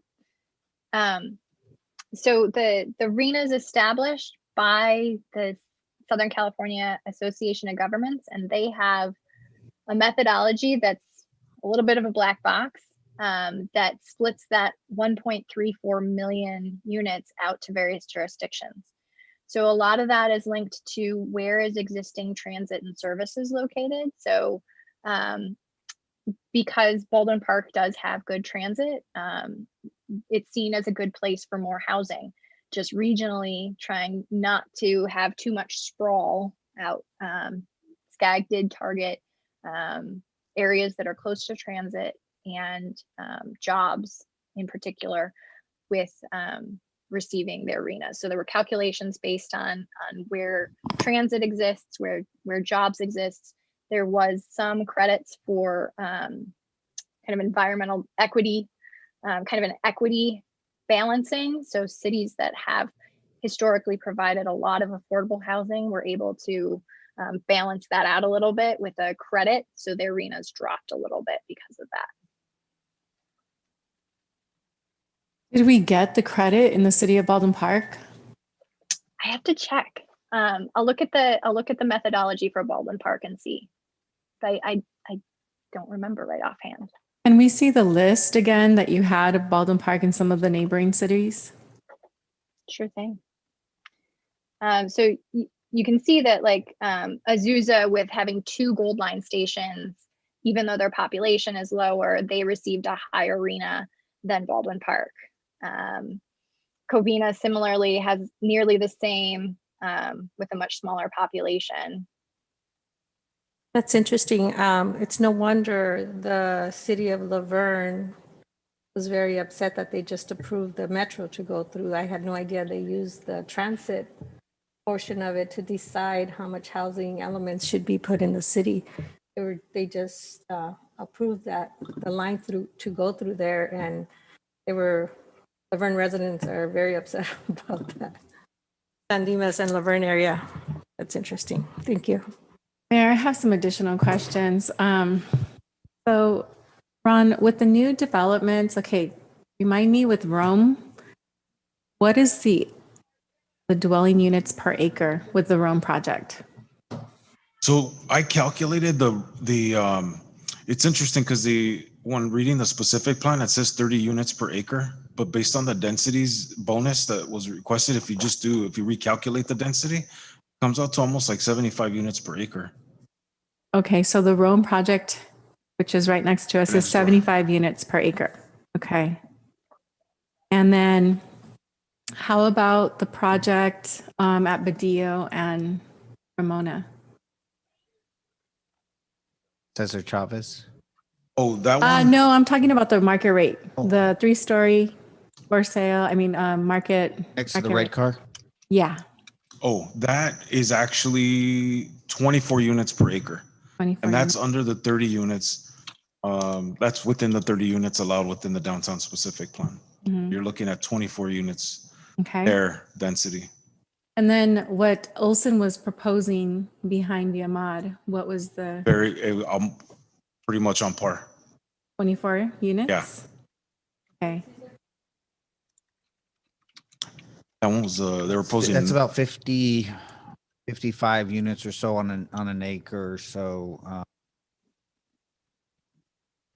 Is that the initial? Was it 55 units per acre? Oh, it's about an acre. It's 55. So that's on the revised. Yeah. Roughly 50 per acre. On Baldwin Park Boulevard and Merced, how many units per acre are there? Right on Merced and Baldwin Park Boulevard, by Uruapan Carniceria. Oh, is that the 3-story white box building? I don't know that offhand. That was previous to me, but I can get that information for you. You're asking what the density unit per acre would be for that project? It's going to be still under 30. Under 30? How about what is the proposed or the phase? Excuse me. Phase 3 of Rome. What's proposed there? Proposed 120 units on about 2 acres, so about 60 units. Mm-hmm. And then what about the project here off of Pacific, the brand new project? Pacific. It's more of a single family, like detached. Oh, the single family detached. On Pacific and Big Dalton. That's probably about 20 units to the. 20 units, okay. Lower 20s. So I just want to point out that these are some of the higher density projects that are close to downtown. And, we've been talking about how downtown makes sense for greater density. And I think that has been a long-standing concept. I don't think that that's anything that is changing, with the update to the specific plan.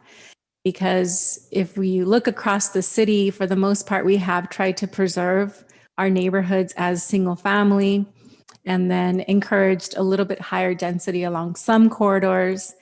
But these are more recent projects, either that have been completed or that are proposed. And this is the density that, has come along with those projects. So when we look at the Rome project, if it's 75 units per acre, and we are considering like a 60 unit per acre plus 50% for density bonus, think about how dense that project could be.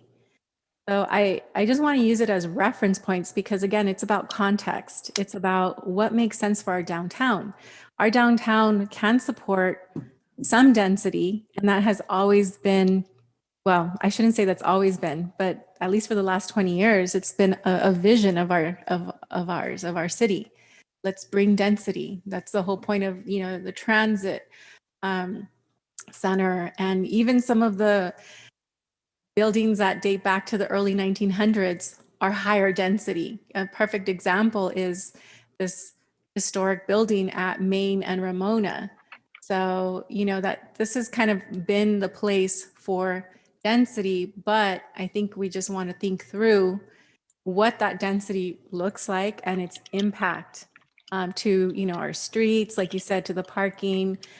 We can support, because of our transit, because of that wonderful asset that we have in our city, we can support the growth, but up to what point? So then we look at the project at Badillo and Ramona, where it's a 3-story, right, kind of like townhome stoop. Suburban. Yeah. So that's 24 units, and market rate, I think Olson, you said, was going to be 24 units. Just think about the feel of that, the look, the feel, the impact to our neighborhood, to the downtown area. And we can kind of gauge from there what could make sense for projects that ask for density bonus and for projects that don't qualify for density bonus, just so that we can all start to think, what does it look like? What does it feel like? What have been some of the impacts in the neighborhood? What have we lived as we're driving down Ramona, as we're driving down Main? But think about, like, for example, Rome, the project right here, right next to us, a beautiful project, and we've all been very happy with it. But with, let's say, 75 units per acre, if we were looking at a 60 unit cap, or, maybe, but half of this density plus the 50%, that's still a lot, So I just want to encourage you to look at it in those terms too. And I do agree that our downtown can support the diverse housing as proposed by, is it MGI, MIG? Thank you, MIG. So, where we have very low, we have low, moderate, and market rate. And so, let's think about how that comes together. What is that mix? What does it feel like? Because that's an important piece of this too, is not just having our downtown support higher density and only like a low income. We should have that diversity in our downtown area too, not only as far as increasing the density, if that's what we want to do, but what does the mix look like? And we're already seeing that with some of these new projects. And we have had some good interest from developers in the last few years with these projects that I've just mentioned. These are newer projects. And so the Rome project, that was a specific project, but for the most part, most of them have stayed within the 30 units per acre as allowed currently with the existing specific plan. So I share all of this because my question is, how much more density do we want to encourage, especially when a density bonus can increase that by 50%?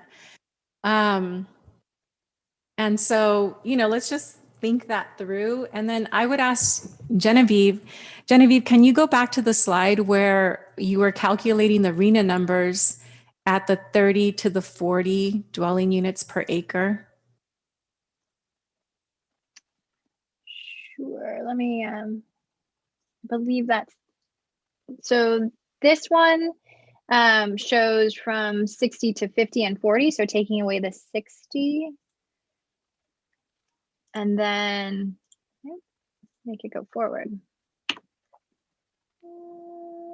So going from 60, which is currently proposed in the updated specific plan, we're going down to 50 and 40. And we're with the SERP, we are above the RENA requirements by 740, right? Projected. My apologies. It just crashed. My PowerPoint just crashed. I'll bring it back up for you.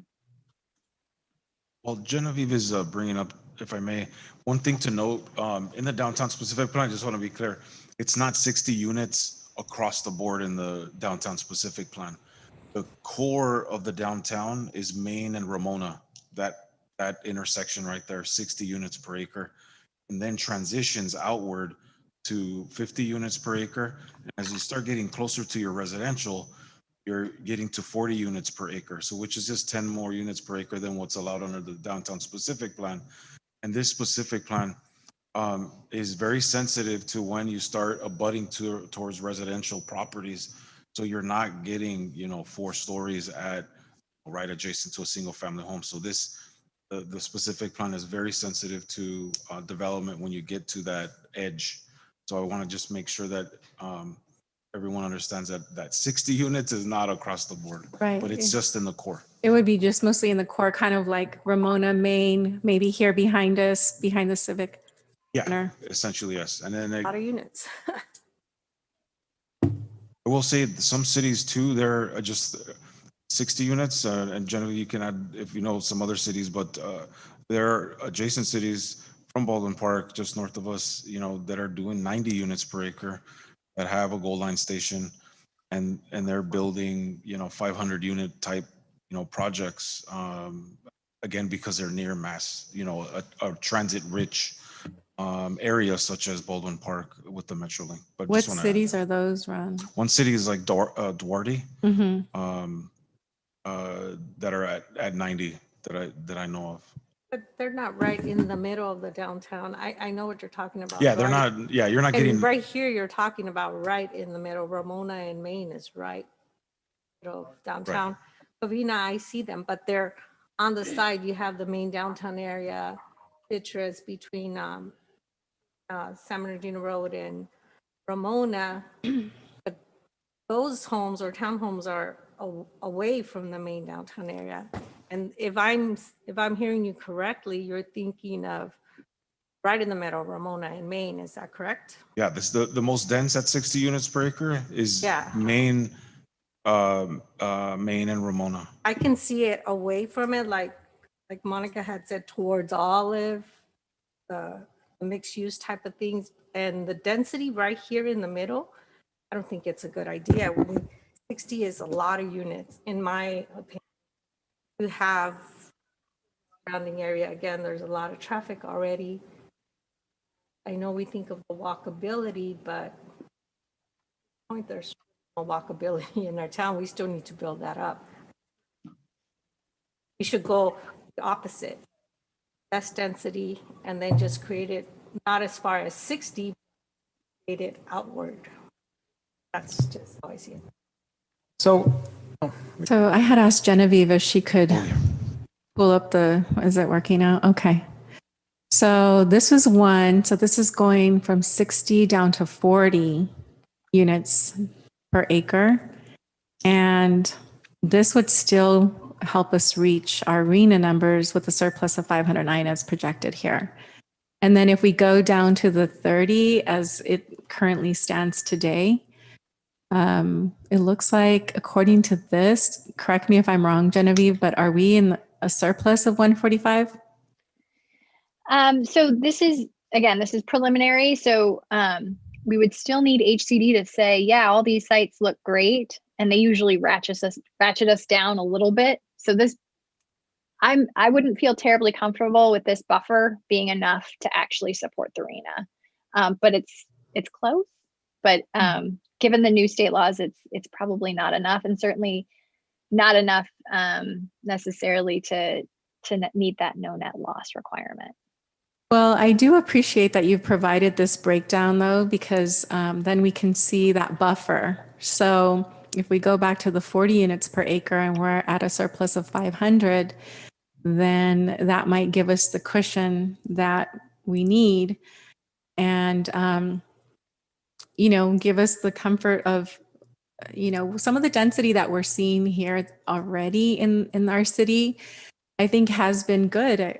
We've seen the density of Rome. We have experienced a little bit more dense, housing. Well, the Cesar Chavez would be very dense. And phase 3 of Rome, Olson was 24 units per acre, and that would have been dense for that little area. So I just share that because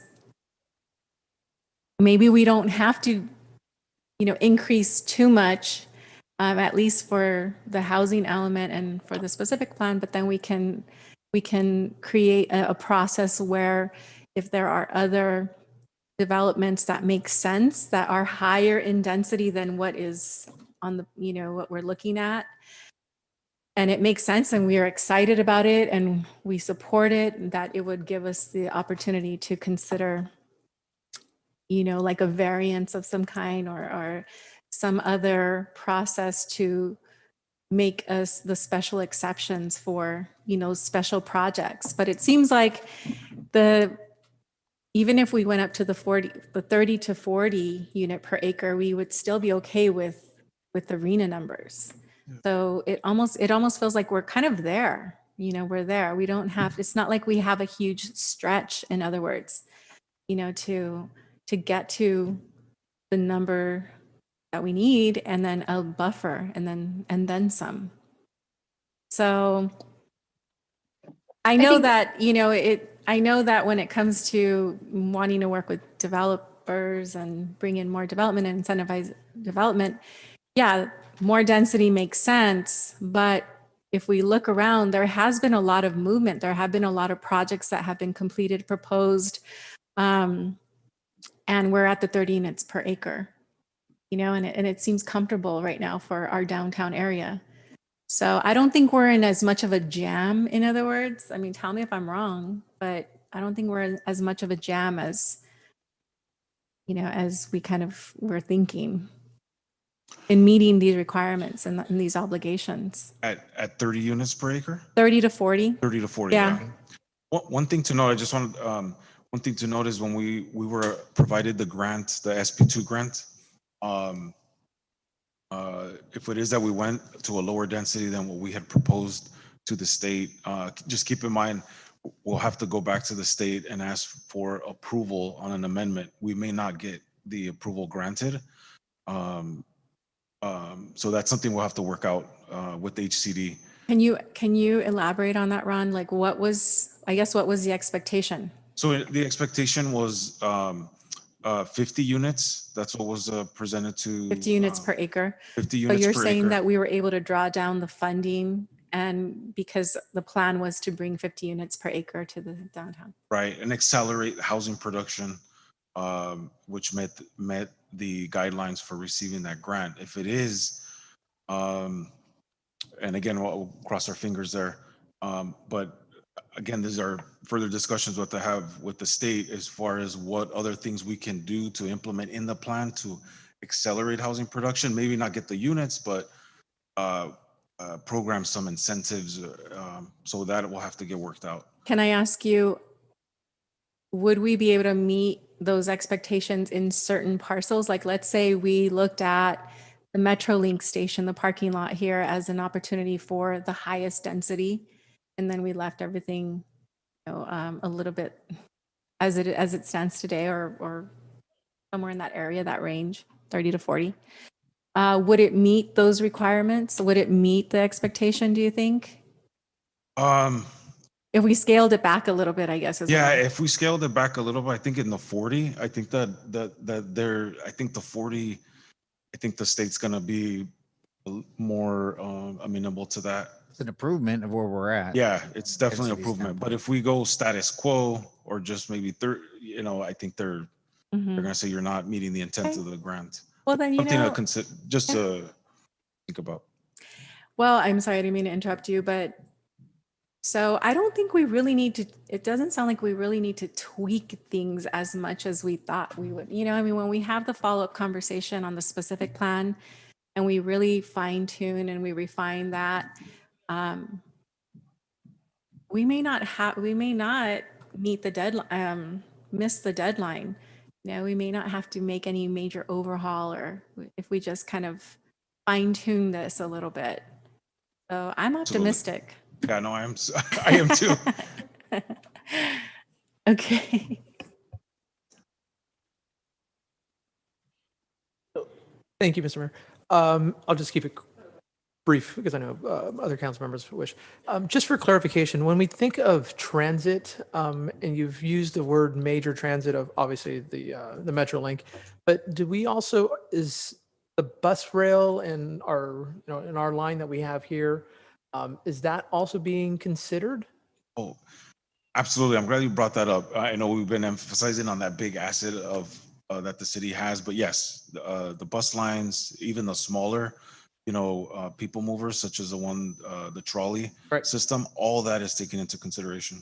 Because again, as we look at other options in the, the case by case scenarios of our local neighborhoods and so forth, that might be an area in which, we connect, using the transit that we control as a connector, as the people mover, right? Back into the downtown area and the corridors areas that we're talking about. So just again, if you just put that on the parking lot is what I call it, but future discussion items.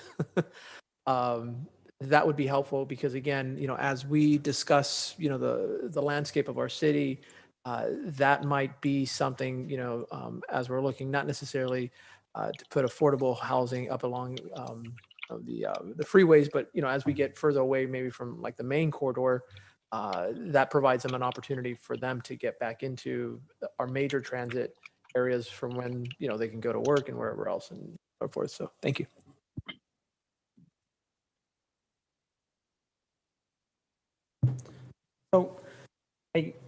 So when I asked about the bonus, the density bonus, it seemed like we were saying it wasn't going to be much, and then when we did the math, it seems like it adds 50% in the units, right? So it is kind of alarming to set a 60 and then it can go up to 90, because 60 is already dense enough. I like the idea of 40. I think it meets in the middle, and it seems like council is mostly okay with it. And it also allows for that density bonus where it goes up to 60 and you hit that mark. But also, I think it would, and I think we have that safe buffer. I think, I wish we would have known that we had a buffer of 1,000 units, at the last meeting. I don't think that was mentioned. So I like that idea. I like the idea of 40. Can we focus on the arena on here? And then I know that we've been talking about checking other areas. Is that something that we could do separately? And then with time, so that, because I think it seems like we could meet the deadline. We can make the arena numbers. We can meet the deadline, and we can also discuss other things at a later time. Absolutely. I think if 40 units per acre and we move forward hypothetically with the downtown specific plan, we would, and Genevieve, correct me if I'm wrong, we would be able to move forward with the housing element on time, as you mentioned. And in answering your question, we can at a later time start looking at other areas of the city, just as Genevieve had described her presentation. Yeah, I think certainly within that 120-day grace period, no problem. Just have to recognize that there's a 60-day HCD review period. So we need to draft the housing element to respond to council direction, and have it available for public review and send it up to HCD for a 60-day review. So it will probably be too tight for that October 15th, but we do have that grace period. So we'll definitely want to be as prompt as we can. Ron, my other question is, do we need to complete the specific plan update before we approve this part of the general plan, Correct. The housing update? Yeah, so it has to be. Yes. Okay. That's contingent upon the downtown specific plan. So we would go back, hypothetically, fast forward, go back and take into consideration all the comments that were given tonight, and go back and meet with the consultant to provide them that direction on what that looks like. Um, Hopefully it's not some major retooling, as you mentioned, but we'll probably require some modifications to that plan. Well, before you do that, can we meet? Because I think it's important that the entire council Sure. it has input into the specific plan, the numbers, and this way we can really be thoughtful about, okay, well, maybe 40 units per acre is like kind of the standard, but we may consider deviating from that in certain locations. And so I think before you go back to the consultant for the specific plan update, why don't we have that second Yes. study session, and then we'll fine tune it a little bit more. Yes, that I think we made those comments. Yes, that's definitely the plan. Okay. Because, to go back and talk with the consultant and say, oh, the council is going to go with 40 units. Well, we're not saying that exactly. It's not just like a blanket, it's just, I think we want to be thoughtful about maybe in some locations, we may want to consider, why not at least receive the information about in some locations, what Kaiser was saying, it makes sense to go up 55 feet and have 60 units per acre and this and that. Why don't we just have that conversation before we finalize the direction to Kaiser? Absolutely. That would be the best, most efficient thing to do. And what we can do is it'll be just a condensed version. That way we concentrate on the development regulation, what buildings look like, provide that context, that density. Yeah. We can go through kind of what we talked about, like the vision and all of it. Okay. And we realized that the first downtown specific plan session we're missing 2 council members, so definitely want to come back and have that session. We do not want to take tonight's comments as kind of a direction on the downtown plan. It's direction for the housing element, but we still got to go back and complete our homework with the downtown plan. Okay, good. Also, one last thing, I want to encourage the council, and I can go ahead and send those links out. But the charrette that took place in October, it was a week-long charrette. There was just so much information that took place that we presented to the community. Really good information. I think it would be great for you guys to just kind of get a refresher in leading up to having that study session, that conversation that you mentioned, Councilmember Garcia. So I'll send those links out. I highly encourage you to review those charrette meetings.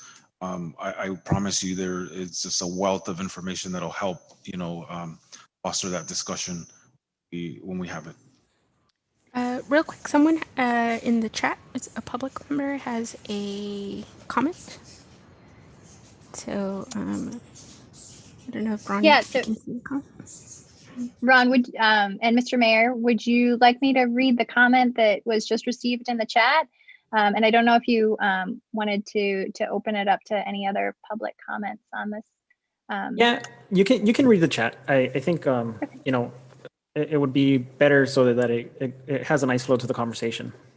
Great. So this is from Beatrice. And she says, what is the benefit for Baldwin Park on building this kind of project? If Baldwin Park residents can't afford it, the buyers will come from another place and will cause or provoke gentrification. That's the end of her comment. Great, thank you. And I think that's an important aspect that we want to keep in mind as we develop the downtown, right? I think the presentation mentioned that the majority of Baldwin Park residents are overpaying for housing. So, of course, as we said, we are keeping in mind how we can meet the RHNA numbers, but also make it so that it's still enticing for affordable developers to come in. Mayor, can we ask Genevieve to put up the slide once more, just to make sure that it wasn't missed, on the breakdown of very low, moderate, and market rate? Yeah, of course. Can you put up that slide? I think that's a good point. Because I think the RHNA numbers are broken down by about half should be for affordable, that the mix of very low, low, and moderate, and then about half should go for market rate, right? Genevieve, is that correct? It's pretty close. Yeah, we have, let's see, 29 and 14 is, oh, my math is bad.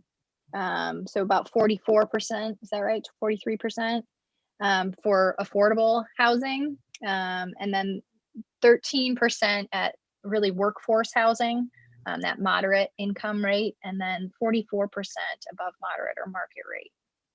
And so SCAG is asking us to meet these numbers as we meet the RENA numbers, correct? Correct. Yep. So the city will need to track this every year on their housing element annual report to track progress towards these goals. Mm-hmm. So this is something important to keep in mind. And Again, maybe it's the mix. Maybe when we are doing the projects, make sure we advertise which line we're accomplishing, whether it's the very low, low, moderate, so the community knows where we're at, what type of construction we're doing, so they're aware. And how soon can either me or all of us, whoever wants to come along, go and look at all these sites that we looked at today? I would like to go with either Ron or Ben, all the Yeah, we can schedule. those sites for the different types of housing.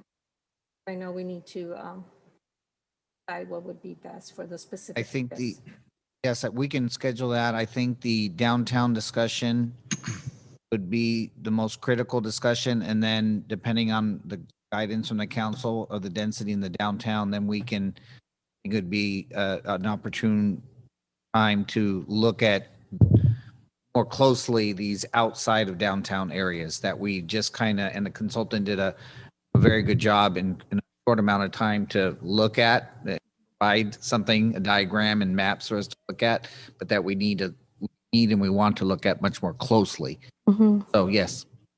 I think, we all know the areas, but I think if we're standing there and kind of visualizing, 40 units here, maybe 30 here would go. So we can better decide what would best fit that certain area of our city. Yeah, and I know that I see the numbers, and I think it's also important to keep in mind, right, that the majority of these numbers are either moderate or under. And I know that at the beginning of the year, we did talk about inclusionary housing. Is there a timeline on the inclusionary housing? So the inclusionary housing ordinance, that's coming after the housing element is completed.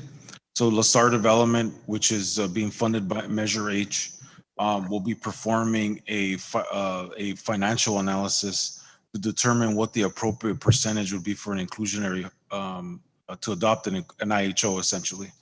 At that point, the council then has that data, see what is appropriate. Is it 7%, 8%? What is that percentage? Because what happens is if you can't arbitrarily just kind of say we're going to do 26%, because then what happens is you're not going to get any development coming to the city. So that's coming in November, December. That report will be given to the council, and then going into 2021, and then that's when the council can direct staff to go out and draft up an inclusionary housing ordinance based on the data and the study that was performed, showing you what is the appropriate percentage for an inclusionary housing ordinance. Mr. Mayor, may I ask a question? Yes, go ahead. Okay, I just want to circle back to Beatrice's question in regards to kind of managing and making sure that Baldwin Park residents have the equal opportunity to access some of these lower income housing situations. Generally speaking, like with this project, the Rowan project, when affordable housing inventory does become available, and I guess this is just a question for council who might have perspective, or Ron, I don't think we have anybody from the housing division here. Who manages those applications? Is it the actual property management company that reviews those applications and allows decides who gets to come in, or does our city's housing authority get to make those decisions of like a lottery system? Because that way we manage, okay, we're going to say that there's 75% of new affordable housing will go to Baldwin Park residents through a lottery, and the other 25% will become available to the general public. So maybe a Baldwin Park resident will get the 25%, but 75% for sure will be saved for Baldwin Park residents. And I think Irwindale does a really good job about. I think they might build their own homes. I don't know. So it's easier for them to manage that housing inventory. But it's just kind of like something to think about. Circling back to Beatrice's question, there has to be a way for the city to manage and ensure that Baldwin Park residents have the ability to access these affordable units. And so that's just a question. It's not really a question. It's just kind of something I'm throwing out there as something to think about, because I think that'd be a great idea to find a way to ensure that our college graduates or high school graduates who want to become independent and move into their own apartment, or somebody they came upon a good job and want to buy a new home, that they have access to buying those affordable units. And Mr. Mayor, there's one more comment in the chat. If at the appropriate time, if you want me to read it, I will. Mayor, can we first address this? Because I think it's a very important topic, and I don't know if we have staff that can answer the question. Because I agree with you, Commissioner Sines. If we could make any of these housing opportunities available to our residents, that would be ideal. I think, and staff can speak to this best, but I think that when we use public funds, it has to be made available to residents outside, like the general public. And maybe the difference with Irwindale is they use their own private money to build the houses, so they have full control. But staff can answer that best. That's correct, Council Member. The housing needs to be made available regionally, not just locally to Baldwin Park residents. And but we can, and cities have successfully marketed property projects to locally, and there's nothing against the law marketing and even providing assistance on how to fill out the application and so forth. Educational opportunities on the affordable housing project, and providing technical assistance and outreach. So we can do that. And that has resulted in cities achieving at least a majority of the units going to local residents. But yeah, we cannot unfortunately set aside for local residents. Yeah. So, and I think that's a very good question for people to not only understand, but I think for council and staff to keep in mind, right? That when we build affordable housing, it doesn't necessarily mean that it's going to our residents, which is one of the biggest issues, right? Because when we build, we're trying to keep our demographics in mind so that it benefits them. So I think we do have to get creative in the way that we develop, and the way that we find the resources to build housing so that we can market it, or so that we can favor Baldwin Park residents. Yes, Councilmember Hernandez. Thank you, Mayor. And in that sense of creativity, sorry, it's been a long day for me. Perhaps, when we're looking at the moderate and above moderate developers, that is something that, we could have a conversation as a council at a study session where, the credits or assistance that we're providing, or whatever variances that we're doing for them, that they set aside a certain amount of percentage of whatever units they're doing, whether it's 2, 5, 10%, whatever the case may be. But to figure out some sort of program that allows us to offer that type of flexibility for them, but at the same time, we get a set aside number of units, homes, whatever the case may be, that then we can make sure those units are available specifically for Baldwin Park residents. And I believe that is a pathway in which we can absolutely set aside units for our residents. Is that correct? Be creative with me. Well, I mean, we're realistic. Yeah, we would, at the time we build affordable housing, when we have a live project, which at the moment we do not, right? A live project coming online. We definitely need to research and talk to the lawyers and do everything we can to. Oh, you're talking about the moderate. The low income and so forth, they don't need very much from us, right? They've already identified their funding. It's the moderate and above moderate that I'm speaking to, because those are sometimes, from what I experience, they're the ones that are coming to us for variances, planning, ordinances, changes, and so forth. And in those ways, that's where we can negotiate with them to do something like that. I'd hope we can be. For instance, in a market rate project, if we provided ownership, if we provided like silent second loans, then we could direct those towards our resident. Let's just have that discussion of what those programs could be, and what are the things that, because again, this is not my business, right? In the sense of knowing what it is that developers ask for and so forth. You'll know, what they ask, what they typically are asking for those type of options, and then we can look at a menu of programs or options that we can help to see what we can do to fill that gap. But more importantly, it's back to as my council members have said, is realistically, I don't want no pie in the sky, but something realistically where we can get one or two, not the panacea for everything, but at least it's a start. If I may, I know that Rome project has a mixture of a moderate, low, and very low. Okay? And so public funds were used for that project. So as I understand it, whenever there is public funding, federal, state, that is used to develop a project, then we cannot tailor it to local residents. But I agree with you, yes, where there's opportunity to create an opportunity for a resident and drive the transactions where we can, maybe that even revisiting our silent second program for residents that want to buy a market rate home in the city, that would give them the leg up competing for the current market forces. A lot of our residents are not able to purchase. They have to look elsewhere because they're being outbid. And so I think those are programs, and you raise a really good point, that we can revisit and we can look at and see, is there an opportunity for us to buffer this and make that as another option for affordability. But I just want to say that like moderate, low, and very low, that's publicly funded.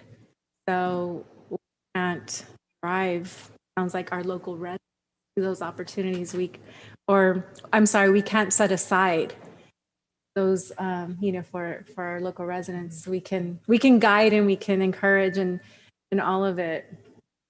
But that's what I've understood all this time, and I'm in agreement. These are our projects that we're approving here, and I would love to see them go to exclusively our residents.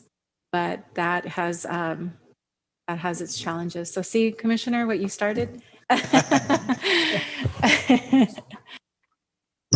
Great. And if you could read us the comment, I believe it was from Grant Power. Sure. The comment right now says, from Grant, I would like to encourage the city to consider placing increased emphasis or primacy on affordable ownership housing development. This emphasis will create greater inclusion and secure affordable housing while providing a foundation for more low-income families to build generational wealth. SGV Habitat for Humanity offers one example of the advantages of this model. How can this approach be brought to scale using available planning tools and strategies relevant to this housing element? That's the end of the comment.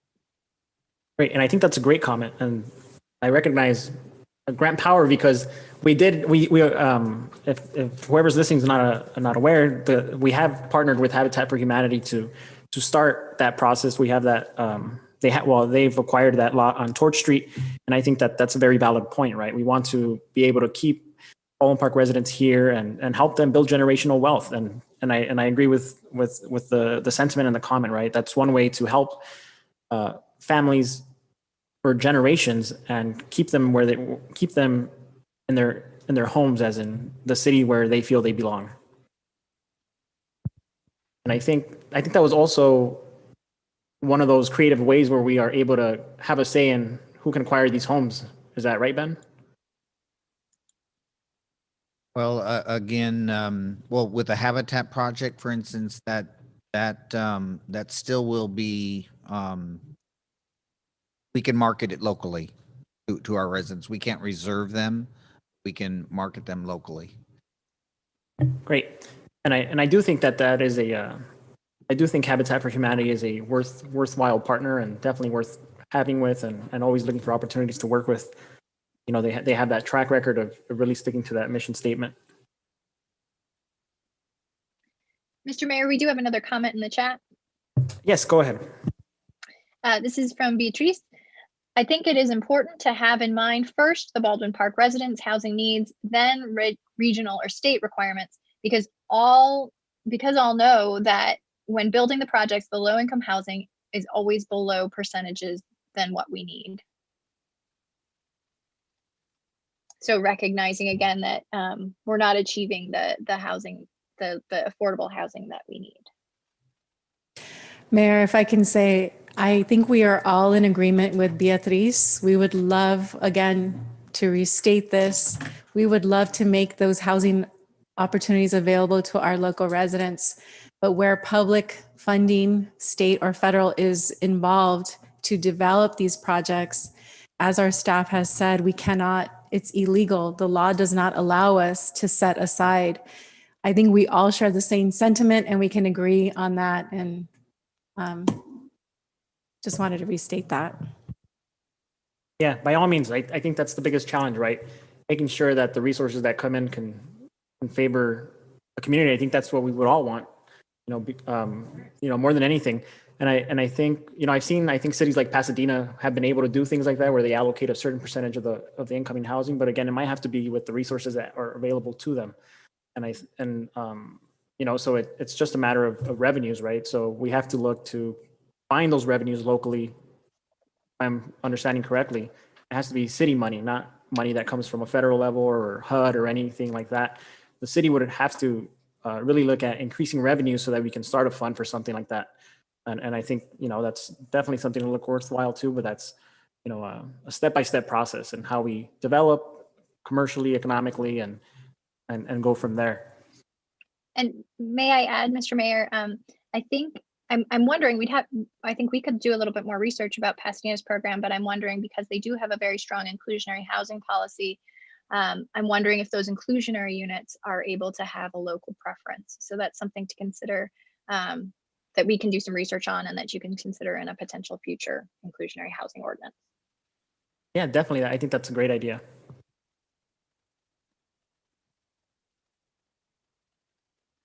So I don't know. Yeah. So if nobody, staff, commissioners, or council have any comments, I believe, Genevieve, you can tell us what's next. That is all that I have, unless, let me just check the chat and make sure we don't have any other comments from the public. That's it. I'll defer to you and Ron for next steps. We want to thank the mayor, council, and the community for your comments. We have direction, I think, enough to go back and with the consultant team and look at the numbers. We still have our downtown specific plan next session to hold. That homework still pending, and we can come back for another update. So I think we appreciate the direction. I think we can crunch those numbers and look at the goal. Hopefully we can get there. Thank you. Great, thank you.